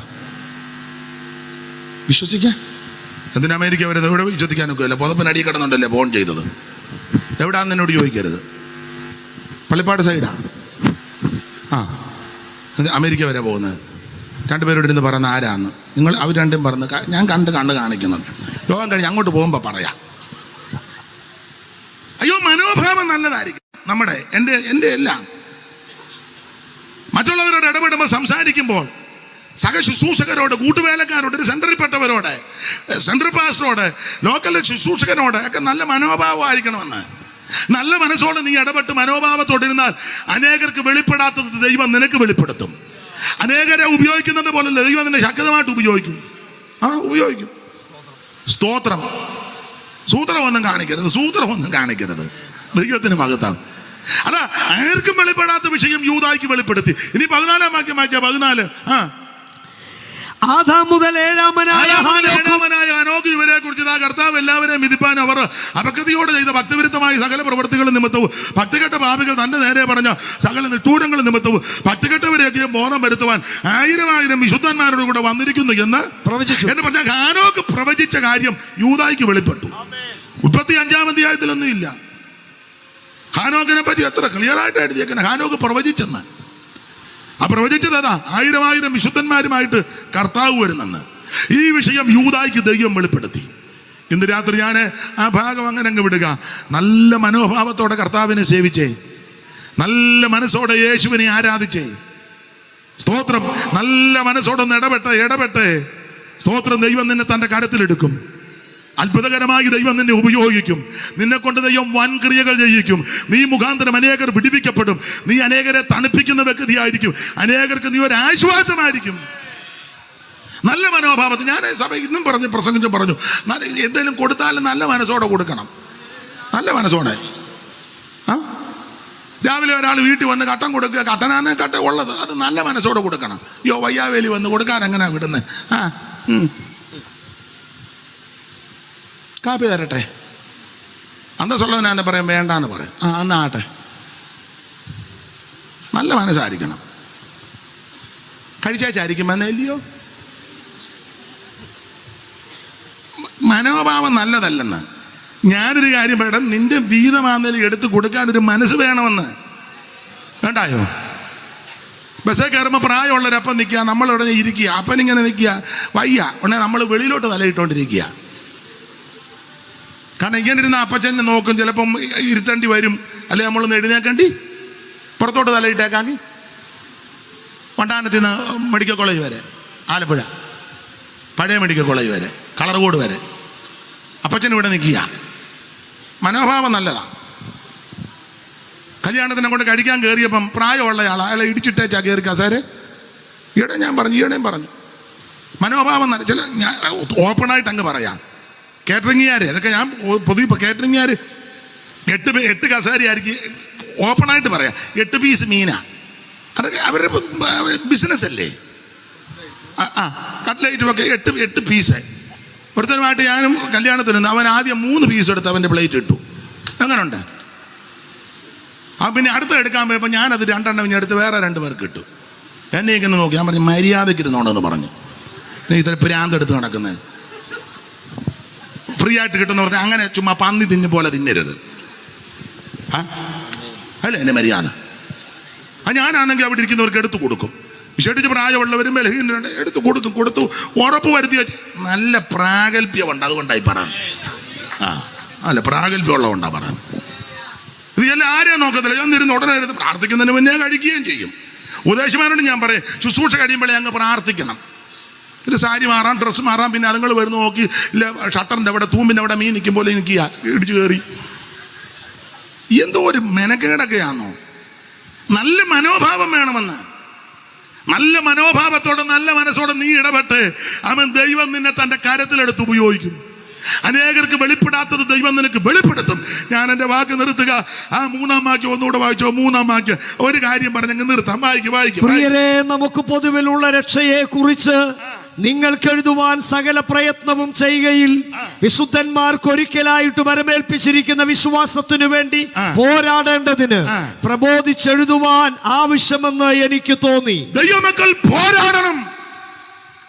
യൂദാ കർക്കശമായി പറയുകയാ, വീണ്ടെടുക്കപ്പെട്ട ദൈവമക്കൾ, രക്ഷിക്കപ്പെട്ട് സ്നാനപ്പെട്ട് അഭിഷേകം പ്രാപിച്ച് തിരുവേഴ്ചയെടുക്കുന്ന ദൈവമക്കൾ പോരാടണം. നാട്ടുകാരോടും ബന്ധുക്കാരോടും ഒന്നുമല്ല പോരാടേണ്ടത്. നമുക്ക് പോരാട്ടമുള്ളത് ജഡരക്തങ്ങളോടല്ല. Praise the Lord. അപ്പൊ എന്തിനോടൊക്കെ നമ്മുടെ പോരിന്റെ ആയുധം ജഡീകമല്ല, വടിവാളെടുത്തല്ല പോരാടേണ്ടത്. ഇടികട്ട നെഞ്ചക്ക് നാടൻ ബോംബും ഉണ്ടല്ലോ വാരിക്കുന്തോ, അതൊന്നും എടുത്തല്ല നമ്മുടെ പോരാട്ടം. നമ്മുടെ പോരിന്റെ ആയുധം ജഡീകമല്ല, കോട്ടകളെ ഇടിക്കുന്ന ദൈവശക്തിയാ. ഇന്ന് രാത്രി നീ പരിശുദ്ധാത്മാവിന്റെ അഭിഷേകത്തെ നിറഞ്ഞ് പരിശുദ്ധാത്മാവിന്റെ വ്യാപാര ശക്തിയാൽ അവൻ വിരോധമായി നിൽക്കുന്ന സകലത്തിനോട് പോരാടി വിജയം പ്രാപിക്കണം. എന്തിനോടൊക്കെ പോരാടണം? എബ്രായ ലേഖനം 12-ാം അധ്യായം 4 വെക്കുമ്പോൾ പാപത്തോട് പോരാടണം. ഉൽപ്പത്തി 4 വായിക്കുന്ന പാപം നിന്റെ വാതിൽക്കൽ കിടക്കുക, അതിന്റെ ആഗ്രഹം നിന്നോട്, നീ പോരാടി അതിനെ ജയിച്ച് കീഴ്പ്പെടുത്തണം. പ്രാണത്യാഗത്തോളം എതിർത്ത് നിന്നതാ. സ്തോത്രം. അപ്പൊ ഒന്ന് പാപത്തോട് ഒരു വ്യത്യാസമില്ല, എല്ലാവരും പാപം ചെയ്യുന്നതാ. പാപികളെ രക്ഷിക്കാൻ ആ പാപമില്ലാത്ത യേശു സ്വർഗമഹിമ വെടിഞ്ഞ് ഈ ലോകത്തിൽ എങ്കിലും ഈ ദുഷ്ടലോകത്ത് ജീവിക്കുമ്പോൾ നിന്നെ തകർക്കുവാൻ, നശിപ്പിക്കുവാൻ പാപത്തിന്റെ ശക്തികൾ അവനെ എതിർത്ത് വരുമ്പോൾ ഇന്ന് രാത്രി ഈ ദൈവത്തിന്റെ പൈതല് നീ പാപത്തോട് പോരാടി അതിനെ ജയിക്കണം. വിസ്തരിക്കുന്നില്ല. എന്തിനോട് പോരണം? സാത്താനോട് പോരാടണം. എടുത്തു വായിപ്പിക്കുന്നത് യാക്കോബ് 4:7 നിങ്ങൾ ആകയാൽ നിങ്ങൾ ദൈവത്തോട് അടുത്ത് വരും, പിശാചിനോട് എതിർത്ത് നിൽപ്പീൻ. സാത്താനോട് പോരാടണം. അങ്ങനെ പോരാടുന്നതിൽ മടുത്തു പോകരുത്, ക്ഷീണിക്കരുത്. ഇസ്രായേൽ മക്കളെ എതിർത്തയച്ച് പുറകോട്ട് ഓടി. പക്ഷേ ദാവീദ് രാജാവ് ദാവീദ് പയ്യനാ അങ്ങോട്ട് ചെന്ന് സഞ്ചിക്കകത്ത് കൈയിട്ട് കവണയിൽ വെച്ച്, കല്ലെടുത്ത് കവണയിൽ വെച്ചുടനെ എറിഞ്ഞില്ല, വെച്ചൊന്ന് വീശി. ശുശ്രൂഷക്കൊക്കെ ഒരു തന്മയത്വമൊക്കെ ഇല്ലേ ഉണ്ട്. ചിലങ്ങ് വെച്ച ഉടനെ എറിയുക, അവിടെ വെച്ച ഉടനെ വെച്ചൊന്ന് വീശി. അതിന് കാരണം ഇറക്കി വിട്ടപ്പോൾ അപ്പച്ചൻ പറഞ്ഞു, മോനെ ഒരു പറ മലരുണ്ട്, പാൽക്കെട്ടി 10 ഉണ്ട്, പാൽക്കെട്ടി 10 സഹസ്രാവിന് കൊടുക്കണം. മലരാർക്ക് കൊടുക്കണമെന്ന് എഴുതിയിട്ടില്ലെങ്കിലും ആശയം ഞാൻ പറയാം, ചേട്ടന്മാർക്ക് കൊടുക്കും. യുദ്ധം ഒന്നൊക്കെ അതിലും കുറിച്ച് നിൽക്കട്ടെ. ഉമ്മനാട്ട് പോയി കടയിലെ കുറിച്ച് നടക്കുന്ന ആൾക്കാരെ നമ്മൾ കണ്ടിട്ടില്ലേ? ഞാൻ സഹിതം ഒന്നും കിട്ടാനില്ലേ പിന്നെ കടല കുറയ്ക്കാതെ പിന്നെ കല്ല് കുറിക്കുമോ? എല്ലാം കിട്ടാനുണ്ടെങ്കിൽ നമ്മൾ ഇരുന്ന് കേട്ട് ബലപ്പെട്ട് ശക്തിക്കുക. എല്ലാവരുടെയും കാര്യമല്ല. 2 പേരെ കണ്ടു. ഇവിടെ എല്ലാം കടലയുടെ ഇതാ തരിയാ, കടവാ 2 തന്നെയല്ല. വർത്താനം സ്തോത്രം നമ്മൾ നാറ്റവും. ഞാൻ പിന്നെ ഇങ്ങനെ എന്തുകൊണ്ട് വിശേഷം സുഖാണ്. അപ്പൊ ഈ പാൽക്കെട്ടി 10 സഹസ്രാധിപന് കൊടുക്കണം. ലക്ഷ്യം വാങ്ങി വരണം. അങ്ങനെ അപ്പം പറഞ്ഞ് ലക്ഷ്യം വാങ്ങി, ലക്ഷ്യമുള്ളത് കൊണ്ട് ആ സഞ്ചിക്കകത്ത് കൈയിട്ട് കല്ലെടുത്ത് കവണയിൽ വെച്ച് വീശി. ലക്ഷ്യമുണ്ട്, വീശി. ശുശ്രൂഷയ്ക്ക് തന്മയത്വം വേണം. പറയുന്നത് മോശമാ പൊതുവിൽ, എന്നാലും പറയാതിരിക്കാൻ ഒക്കത്തില്ല. ഒരു ശവസംസ്കാരത്തിന് പോയി. ആ പിള്ളേര് അവരുടെ അപ്പൻ ജനപ്രതിനിധി, നാട്ടിലെ മാന്യനായ മനുഷ്യനാണ്. ആ ഡെഡ് ബോഡി 1-2 പിള്ളേര് രക്ഷിക്കപ്പെട്ടതല്ല. ഒരു 6 അടി പൊക്കം ഉണ്ടായിരുന്നു അദ്ദേഹത്തിന്. ഞാനും അടക്കത്തിന് ഭയങ്കരം പെട്ടി, നല്ല നെടുനീളത്തിൽ എന്തോ ആഢ്യത്തമാണ്. ഞാനും ചൊന്നു. ജനപ്രതിനിധികൾ MLA മാരും MP മാരും ഒക്കെ ഉണ്ട്. അത് പ്രഗത്ഭനാ. നമ്മുടെ ഒരു ഉപദേശിക്ക് ബോധമില്ല. സെമിത്തേരിൽ കൊണ്ടുവച്ചു. അവർ ഇതുപോലെ നല്ല കസകിൻ്റെ നേരിയത് ഇങ്ങനെ ഒക്കെ ഇട്ട് നല്ല വൃത്തിയായിട്ടാണ് കിടത്തിയേക്കുന്നത്. അതാ 2 പിള്ളേർ പെന്തിക്കോസിലൊന്നുമല്ല, സംതാൻ അവിടെ കൊണ്ടുവച്ച് കാര്യങ്ങളെല്ലാം പറഞ്ഞു വെച്ച് പെട്ടി അടയ്ക്കുന്നതിന് മുന്നേ അയാൾ മണ്ണ് വാരി, എന്നാൽ ഇച്ചിരി കാലിൻ്റെ ഇവിടോട്ട് ഇട്ടാൽ പിന്നെയും സഹിക്കാം, അങ്ങ് വെതറുക. അപ്പം ഞാൻ നോക്കുന്ന അതിൽ മൂത്ത ചെറുക്കൻ ഇഷ്ടപ്പെട്ടില്ല. അവൻ രക്ഷിക്കപ്പെട്ടതല്ല. ഞാൻ ഓർത്ത് അടി കൊണ്ട് ഊപ്പാട് വരുമെന്ന് ഓർത്ത് ഞാൻ വഴി നോക്കിയാണ് നിന്നത്. അഥവാ അടി വന്ന അന്നേരം ഓടണം. പിന്നെ ഞാൻ വഴി നോക്കിയാച്ചാണ് നിന്നത്. വിവരക്കേടാ. അന്ന് ഇരിക്കും. അഥവാ ഇട്ടു ഒരിച്ചിരി എടുത്ത കാലിൻ്റെ എവിടോട്ട് മണ്ണിടണമെന്ന് തന്നെ ഇത്ര നിർബന്ധം. പിന്നല്ലേ, അല്ല മണ്ണിടണമെന്ന് തന്നെ ഇത്ര നിർബന്ധം. പഴയ പിതാക്കന്മാര് ശുശ്രൂഷയ്ക്ക് ഒരു തന്മയത്വത്തിന് വേണ്ടി ഒന്ന് ചെയ്തു. ഇല്ല കൊട്ടക്കടി പൂച്ച ഇട്ടിച്ച് പ്രാർത്ഥിക്കും പോലെ പ്രാർത്ഥിക്കാം. പൂച്ച എന്തിയെ? ഇതല്ലേ ഇപ്പോഴും പാരമ്പര്യം. ഇനി അഥവാ ഇട്ടാൽ ആ പെട്ടി മൂടി ഒന്നെങ്കിൽ കുഴിക്കകത്ത് വെച്ച് കഴിയുമ്പോൾ ഇച്ചിരി ഇട്, അല്ലെ സെല്ലിലാന്നേ സെല്ല് വെച്ച് കഴിയുമ്പോൾ അയാള് ഞാൻ നോക്കി നിൽക്കുക. അതോ മണ്ണാന്നല്ലോ ഉള്ള ചെളി. അയ്യോ, അവര് നല്ല കസകിൻ്റെ നേരിയതിൽ എന്നാ നല്ല വൃത്തിയായിട്ടാ കിടത്തി. അത് പുള്ളി ഇങ്ങനെ എന്നാ ഇട്ടേച്ചിങ്ങനെ വീശ്. മൂത്ത ചെറുക്കം നോക്കി. എനിക്കും വല്ലതും പറയാം, അന്നേരം കയറി വല്ലതും പറയാൻ പറ്റുമോ? ഇച്ചിരി കഴിഞ്ഞ് അദ്ദേഹം തന്നെ പറഞ്ഞു ആ ചുമതലപ്പെട്ട ഒരു മുഖം മൂടാൻ. അപ്പം അവൻ തന്നെ വന്നച്ചാ തുണി പൊക്ക ഒറ്റ വിതറ് എൻ്റെ കണ്ണിലും മണ്ണ് വീണ്. നടന്ന കാര്യമാ. അവൻ ഇഷ്ടപ്പെട്ടില്ല. അവൻ ആ തുണി എടുത്തേക്ക് വല്ല കാര്യമുണ്ടോ? വിവരമില്ല ചിലതിന്. എന്നാൽ പ്രായമുള്ള തന്മയത്വമുള്ള സീനിയറായ ദൈവദാസന്മാർ അത് തന്മയത്വത്തോടെ ചെയ്യുമ്പോൾ നോക്കി നിന്ന് പഠിക്കണ്ടേ? അന്നേരം മൊബൈലിൽ കളിച്ചോണ്ടിരിക്കും. അന്നേരം ഉടനെ പന്നി മാന്തും പോലെ ഇരുന്ന് മാന്തുക. എടാ, പ്രായമുള്ള സീനിയറായ ദൈവദാസന്മാർ ഞാൻ ഇരുത്തിക്കൊണ്ട് പുകഴ്ച പറയുകയല്ല. അച്ചാൻ അറിയത്തില്ല, ഞാൻ അന്നത് പഠിച്ചതാ. വർഷങ്ങൾക്ക് മുമ്പ് ഓമനപ്പുഴയിലെ ശുശ്രൂഷ കഴിഞ്ഞ് ഞാൻ വരുമ്പോൾ ചെത്തിയാന്നോ അതിനടുത്ത സ്ഥലം ഒരു വീട്ടിലൊരു അമ്മച്ചി മരിച്ചു. അച്ചായനാ ലീഡ് ചെയ്യുന്നത്. എനിക്ക് വന്നൊരു 30 വർഷത്തിന് മുമ്പാണ്. എന്ത് തന്മയത്തമായിട്ടാണ് ശുശ്രൂഷ ലീഡ് ചെയ്തത്. അന്ന് ഞങ്ങൾ തമ്മിൽ പരിചയം അടുപ്പമൊന്നുമില്ല. ആലപ്പുഴയിലെ സെൻട്രൽ പാസ്സാന്ന് പറഞ്ഞു. എന്ത് നല്ല അടുക്കടുക്കായിട്ട്. ഞാനപ്പം കുറച്ച് നേരം അവിടെ ഇരുന്നു. ഞങ്ങൾ തമ്മിൽ കണ്ടൊന്നുമില്ല, മിണ്ടിയില്ല. അത് ഞാൻ വളരെ ശ്രദ്ധിച്ചു പഠിച്ചു.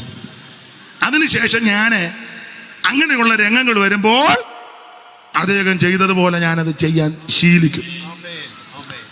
ഏറെക്കുറെ ഒക്കുന്നുണ്ടെന്നായി എൻ്റെ തോന്നല്. അപ്പം അത് കണ്ടുപഠിക്കണം, കേട്ട് പഠിക്കണം. ഇതെല്ലാം അറിയാനും പറഞ്ഞാൽ വലിയ പോകൊക്കെ കണ്ട് ഒരു പുണ്ണാക്കും അറിയാനും മേല. കണ്ടുപഠിക്കണം, കേട്ട് പഠിക്കണം. നമ്മളെല്ലാം പഠിച്ചല്ലോ വന്നത്. പ്രായം നമുക്ക് ഇന്ത്യ പെന്തക്കോസ്ത് ദൈവസഭയ്ക്ക് അനുഗ്രഹിക്കപ്പെട്ട തന്മയത്വമുള്ള ശുശ്രൂഷകന്മാർ 100 കണക്കിനില്ലേ. അത് കണ്ടും കേട്ടും പഠിക്കണം. ഇരുത്തിക്കൊണ്ട് പോഴ്ചയൊന്നും പറഞ്ഞതല്ല. പഠിക്കണം. അപ്പോൾ വീശി എറിഞ്ഞു. അവൻ എതിർത്ത് നിൽക്കണം. എന്തിനോട്? പിശാചിനോട് എതിർത്ത് നിൽക്കണം. 1 പാപത്തോട് പോരാടണം.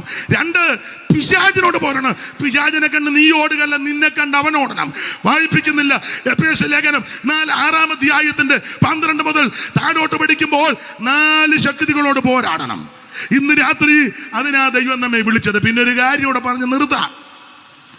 ആരാ പോരാടേണ്ടത്? പോരാടേണ്ടവന് യോഗ്യതയുണ്ട്. അതാ 1-ാം വാക്യത്തിൽ നിന്റെ യോഗ്യത. വിളിക്കപ്പെട്ടവരും സൂക്ഷിക്കപ്പെട്ടവരും സ്നേഹിക്കപ്പെട്ടവരും വേണം പോരാടാൻ. ഒന്നാം വാക്യം വായിച്ച് നമുക്കങ്ങ് നിർത്താം. വായിച്ചോ മോൻസി പാസ്റ്റർ. യേശുക്രിസ്തുവിന്റെ ദാസനും യേശുക്രിസ്തുവിന്റെ ദാസനും യാക്കോബിന്റെ സഹോദരനുമായ യാക്കോബിന്റെ സഹോദരനുമാകുന്ന യൂദ പിതാവായ ദൈവത്തിൽ സ്നേഹിക്കപ്പെട്ടു. അയ്യോ, ആരാ പോരാടേണ്ടത്? ഒന്ന്, പിതാവായ ദൈവത്താൽ സ്നേഹിക്കപ്പെട്ടവർ. ഇന്ന് രാത്രി യേശു നിന്നെ സ്നേഹിക്കുന്നു, യേശു നിന്നെ ഇഷ്ടപ്പെടുന്നു. സമൂഹത്തിനോ നാട്ടുകാർക്കോ വീട്ടുകാർക്കോ മാതാവിനോ പിതാവിനോ സഹോദരങ്ങൾക്കോ അല്ല ഭാര്യയ്ക്കോ ഭർത്താവിനോ മക്കൾക്കോ നിന്നോട് സ്നേഹമില്ലെന്ന് നിനക്ക് തോന്നുകയും ഇനി എന്തിനാ ജീവിക്കുന്നത്? റെയിൽവേ പാളത്തിൽ തലവെക്ക, ആത്മഹത്യ, അല്ലെങ്കിൽ വിഷം കഴിക്കുക. അല്ലല്ല സ്നേഹിത, സുഹൃത്ത്, നിന്നെ സ്നേഹിക്കുന്ന ഒരു ദൈവമുണ്ട്, നിന്നെ സ്നേഹിക്കുന്ന ഒരു യേശുവുണ്ട്. ദൈവം സ്നേഹമാ. ഇന്ന് രാത്രി ആ സ്നേഹത്തിലേക്ക് നീ കടന്നു വാ. യേശു നിന്നെ രക്ഷിക്കും. അപ്പോൾ സ്നേഹിക്കപ്പെട്ടവർ യോഗ്യത നോക്കിയല്ല സ്നേഹിച്ചത്. യോഗ്യത ഒന്നും നോക്കിയല്ല. ഞാനെപ്പോഴും പറയും എനിക്കൊരു യോഗ്യത ഇല്ല. അല്ല, ഇല്ല. എന്നെ പറ്റി പല അഭിപ്രായമാണ്. ഇന്നാളൊരാൾ പറഞ്ഞു വിവരമൊന്നുമില്ലെന്ന്. സത്യമാണ്, വിവരമില്ലെന്ന്. ഈ സത്യമാണ്. വേറൊക്കെ ഒരുത്തൻ പറഞ്ഞു ഒരു ബോധവും ഇല്ലാത്തവനാന്ന് പറഞ്ഞു. എന്നെ പറ്റിയാ. സത്യമാണ്. വേറൊരു ഒരുത്തൻ പറഞ്ഞു അയാൾ കുടുംബത്തിൽ പറഞ്ഞവനല്ലെന്ന്. സത്യമാണ്. ആശുപത്രിയിലാണ് പ്രസവിച്ചത്. അമ്മ പറഞ്ഞു കേട്ടോണ്ട്. ചങ്ങനാശ്ശേരി ഗവൺമെന്റ് ആശുപത്രിയിലാണ് പ്രസവിച്ചു. കുടുംബത്തിൽ പറഞ്ഞതല്ല. മനുപ്പാസ് കുടുംബത്തിലാണെന്ന് പറഞ്ഞത്. നമ്മൾ രണ്ടും സമചിച്ചാവിധിയില്ല. ദൈവത്തിൻ്റെ മകത്വം. കുടുംബത്തിൽ പറഞ്ഞവനല്ല. പെന്തിക്കോസിൽ തന്നെ നമ്മുടെ ഒരു അച്ചായൻ പറഞ്ഞു അവന് വിവരമൊന്നുമില്ലെന്ന്. കള്ളുഷാപ്പിൻ്റെ അവൻ്റെ താന്ത അങ്ങനെ പറഞ്ഞ അവൻ്റെ താന്ത കള്ളുഷാപ്പിലെ ജോലിക്കാൻ അതിൻ്റെ വിവരം. സത്യമാണ്. എൻ്റെ അപ്പനെ കള്ളുഷാപ്പിലൊരു ചെറിയ ജോലിയായിരുന്നു കേട്ടോ. അതെ, സത്യമാണ്. എനിക്കത് അഭിമാനമാണ്. പക്ഷേ അപ്പം കള്ളുഷാപ്പിൽ ജോലിയാണെങ്കിലും കള്ളു കുടിക്കുകയില്ലായിരുന്നു. നിനക്ക് കള്ളുഷാപ്പിൽ ജോലി ഇല്ലെങ്കിലും കുടിച്ച് പൂസായി 4 കാലം വെളിവില്ലാറാ നീ നടന്നത്. എനിക്ക് വലിയ പ്രാഗൽഭ്യമാണ് പറയുന്നത്.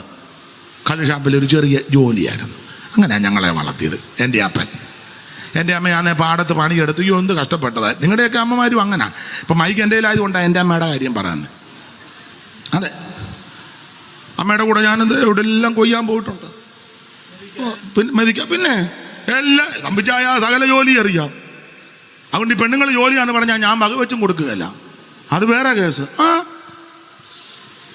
ഞങ്ങളുടെ സഭയിലെ ഞായറാഴ്ചയൊക്കെ ഭക്ഷണമുണ്ട്. വീട്ടിലാണ് ഉണ്ടാക്കുന്നത്. ഞാൻ ഉണ്ടാക്കും. ഇന്നലെ നിലമ്പൂർ കൺവെൻഷൻ കഴിഞ്ഞ് വെച്ച് നിലമ്പൂർ പോകുന്നതിന് മുന്നേ മീൻ കറി വെച്ചാ പോയത്. നല്ല മീൻ കറി അല്ലായിരുന്നോ? നിങ്ങൾ കൂട്ടി വെച്ച് പിന്നെ മിണ്ടായിരിക്കും. അതെ, കറി വെച്ച് ഞാൻ പോയി. ഇന്ന് വെളുപ്പിനെ 4 അയലയോ 4 കേരമീനെ എങ്ങനെയാ കൂട്ടിയത്? കേര അങ്ങോട്ട് വാ. അവര് പെണ്ണല്ലേ. അതേ കുറ്റമല്ല. ചേച്ചി ഞാൻ പോയി. ഇന്ന് വെളുപ്പിനെ 4:45 നിലമ്പൂരിൽ നിന്ന് വന്നപ്പോൾ 4:45 വന്നുടനെ ഞാൻ ഉറങ്ങിയില്ല. വന്നുടനെ പാട്ട് പാടി 3-4 പാട്ട് പാടി തമ്പേറടിച്ച് പാട്ട് പാടി ആരാധിച്ച് പ്രാർത്ഥിച്ചു അടുക്കളയിലോട്ട് കയറി. ഒരു ഉമ്മ വരുന്നുണ്ട്, സഹായമൊക്കെ ചെയ്യും. ഉള്ളി പൊളിക്കാനും ഒക്കെ നല്ല ധൃതി ചെയ്തു. വീട്ടിലുള്ളവരുണ്ട്, എല്ലാവരും ഉണ്ട്.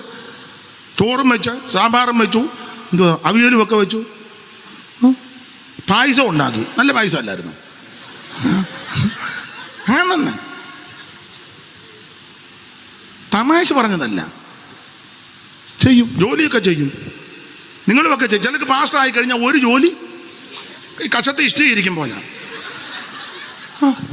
ഞങ്ങളുടെ ഒരു കുഞ്ഞോളമ്മ ഉണ്ടായിരുന്നു. എന്നോട് ചോദിച്ചു, അനീഷ് പാസ്റ്റർ എന്തോ അമ്മമ്മേ BTH എടുത്താൽ മീൻ മേടിക്കാൻ മേലെ? അയ്യോ, ഞാൻ ചോദിച്ചാ അങ്ങനെ അല്ല മോൻ BTH ആ. അവനോട് ഞാൻ പറഞ്ഞു എടാ അങ്ങോട്ട് ചെന്നിച്ചിട്ട് മീൻ വേണം. അവൻ പറഞ്ഞു ഞാൻ BTH ആന്ന്. BTH എടുത്താൽ കടയിൽ പോയി മീൻ. ഞാൻ പറഞ്ഞു BTH എടുക്കുന്നതിന് മീൻ മേടിക്കുന്നതിനും BTH ആയിട്ട് യാതൊരു ചെയ്യണം കേട്ടോ. നല്ല മനോഭാവത്തോടെ നിന്നെ സ്നേഹിക്കുന്ന യേശുവുണ്ട്. അപ്പോൾ ഓടിച്ചു നിർത്താം. ദൈവത്താൽ സ്നേഹിക്കപ്പെട്ടും. പിന്നെ അടുത്ത വാക്യം വായിച്ചു നിർത്തുക. യേശുക്രിസ്തുവിനായി സൂക്ഷിക്കപ്പെട്ടു. അയ്യോ, നിന്നെ സൂക്ഷിക്കുന്ന ഒരു ദൈവമുണ്ട് കേട്ടോ. വീടാതെ വണ്ണം നിന്നെ സൂക്ഷിക്കുന്ന ദൈവമുണ്ട്. നിന്റെ തലമുറയെ സൂക്ഷിക്കുന്ന ഒരു ദൈവമുണ്ട്. നിന്റെ പ്രിയപ്പെട്ടവളെ സൂക്ഷിക്കുന്ന ഒരു ദൈവമുണ്ടെന്ന്. 1 സ്നേഹിക്കപ്പെട്ട്, 2 സൂക്ഷിക്കപ്പെട്ട്. അടുത്തത് സൂക്ഷിക്കപ്പെട്ടും ഇരിക്കുന്ന വിളിക്കപ്പെട്ടവർക്ക് വിളിക്കപ്പെട്ടവർ നിന്നെ ഇന്ന് രാത്രിയും യേശു വിളിക്കുക. ഇന്ന് രാത്രി യേശു നിന്നെ വിളിക്കുക. സന്തോഷത്തോടെ കടന്നു വാ, നിന്നെ ദൈവം രക്ഷിക്കും. അങ്ങനെ വിളിക്കപ്പെട്ട് സൂക്ഷിക്കപ്പെട്ട് സ്നേഹിക്കപ്പെട്ടിരിക്കുന്നവർ വേണം പോരാടാൻ. അങ്ങനെ പോരാടുന്നെങ്കിൽ ജയിക്കാനുള്ള കൃപ ഇന്ന് രാത്രി ദൈവം നിന്റെ മേൽ പകരും. കരമുയർത്തി ദൈവത്തെ സ്തുതിച്ചാട്ടെ. ആ പഴയ പാട്ടിന്റെ 2 ചരണം പാടി നമുക്ക് അങ്ങ് പിരിയ. നല്ല പോരാട്ടം പോരാടി ഓട്ടം ഓടിടാ, വല്ലഭന്റെ നല്ല പാത പിന്തുടർന്നിടാ. അമ്മേ നല്ല പോരാട്ടം പോരാടി ഓടിടാ, വല്ലഭന്റെ നല്ല പാത പിന്തുടർന്നിടാ. ലക്ഷ്യം നോക്കി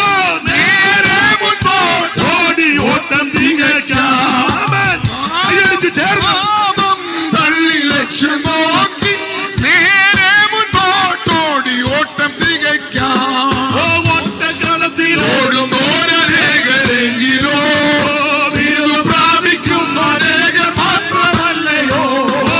ഓട്ടക്കളത്തിലോടുന്നോരേകരെങ്കിലോ ബിരുദം പ്രാപിക്കുന്ന അനേകർ മാത്രമല്ലയോ.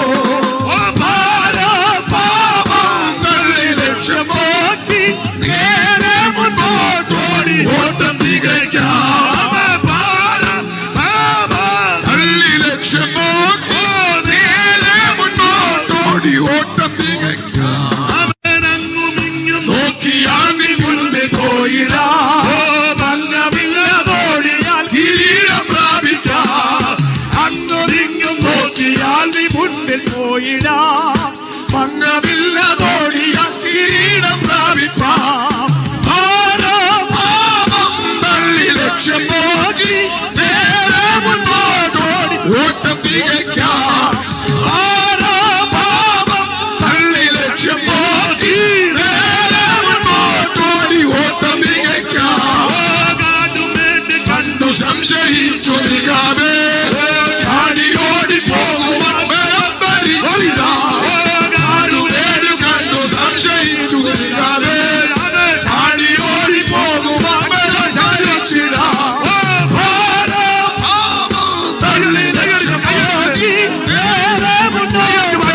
ഓട്ടം തികയ്ക്കാം. ഓട്ടം തികയ്ക്കാം.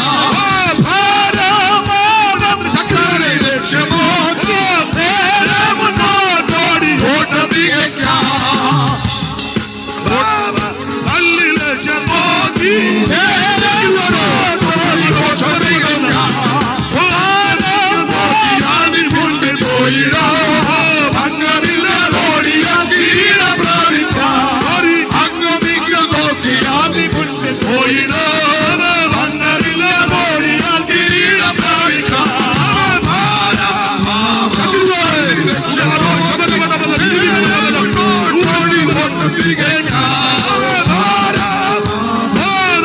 ലക്ഷ്യം നോക്കി നേരെ മുന്നോട്ടോടി ഓട്ടം തികയ്ക്കാം. ഓടുന്നോരേകരെങ്കിലോ ബിരുദം പ്രാപിക്കുന്ന അനേകർ മാത്രമല്ലയോ. ഓട്ടക്കളത്തിലോടുന്നോരേകരെങ്കിലോ ബിരുദം പ്രാപിക്കുന്ന അനേകർ മാത്രമല്ലയോ.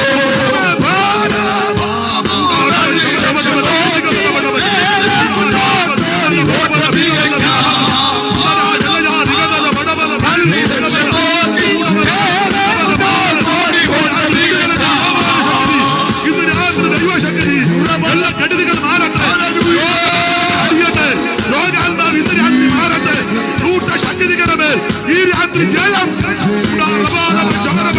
ആരും മൗനമായിരിക്കാറ്. ഇന്ന് രാത്രി ദൈവത്തിന് മഹിമപ്പെട്ട് എല്ലാ അന്ധകാരത്തിന്റെ കോട്ടകൾ ഇന്ന് രാത്രി അടിയട്ടെ. ഓ അത്ഭുതങ്ങൾ വിടുതലിന്റെ വ്യാപാര ശക്തി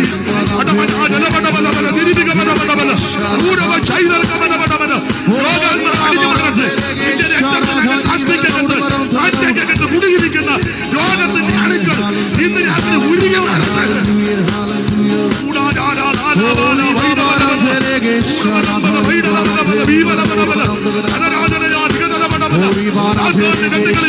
പ്രത്യക്ഷനായ ശക്തി ഇന്ന് രാത്രി എല്ലാ ദിവസം വ്യാപാരങ്ങൾ ദേശത്തിന്റെ കെട്ടുകൾ പൊട്ടട്ടെ. വടക്കിനോട് അരികാട്ടം തെക്കിനോട് അടുത്തു വെക്കരുതെന്ന്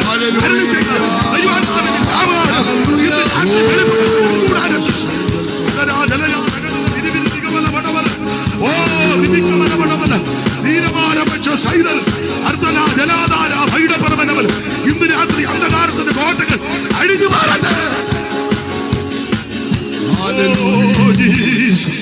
ജീസസ് കരമുയർത്തി ഹല്ലേലൂയ പാടാം.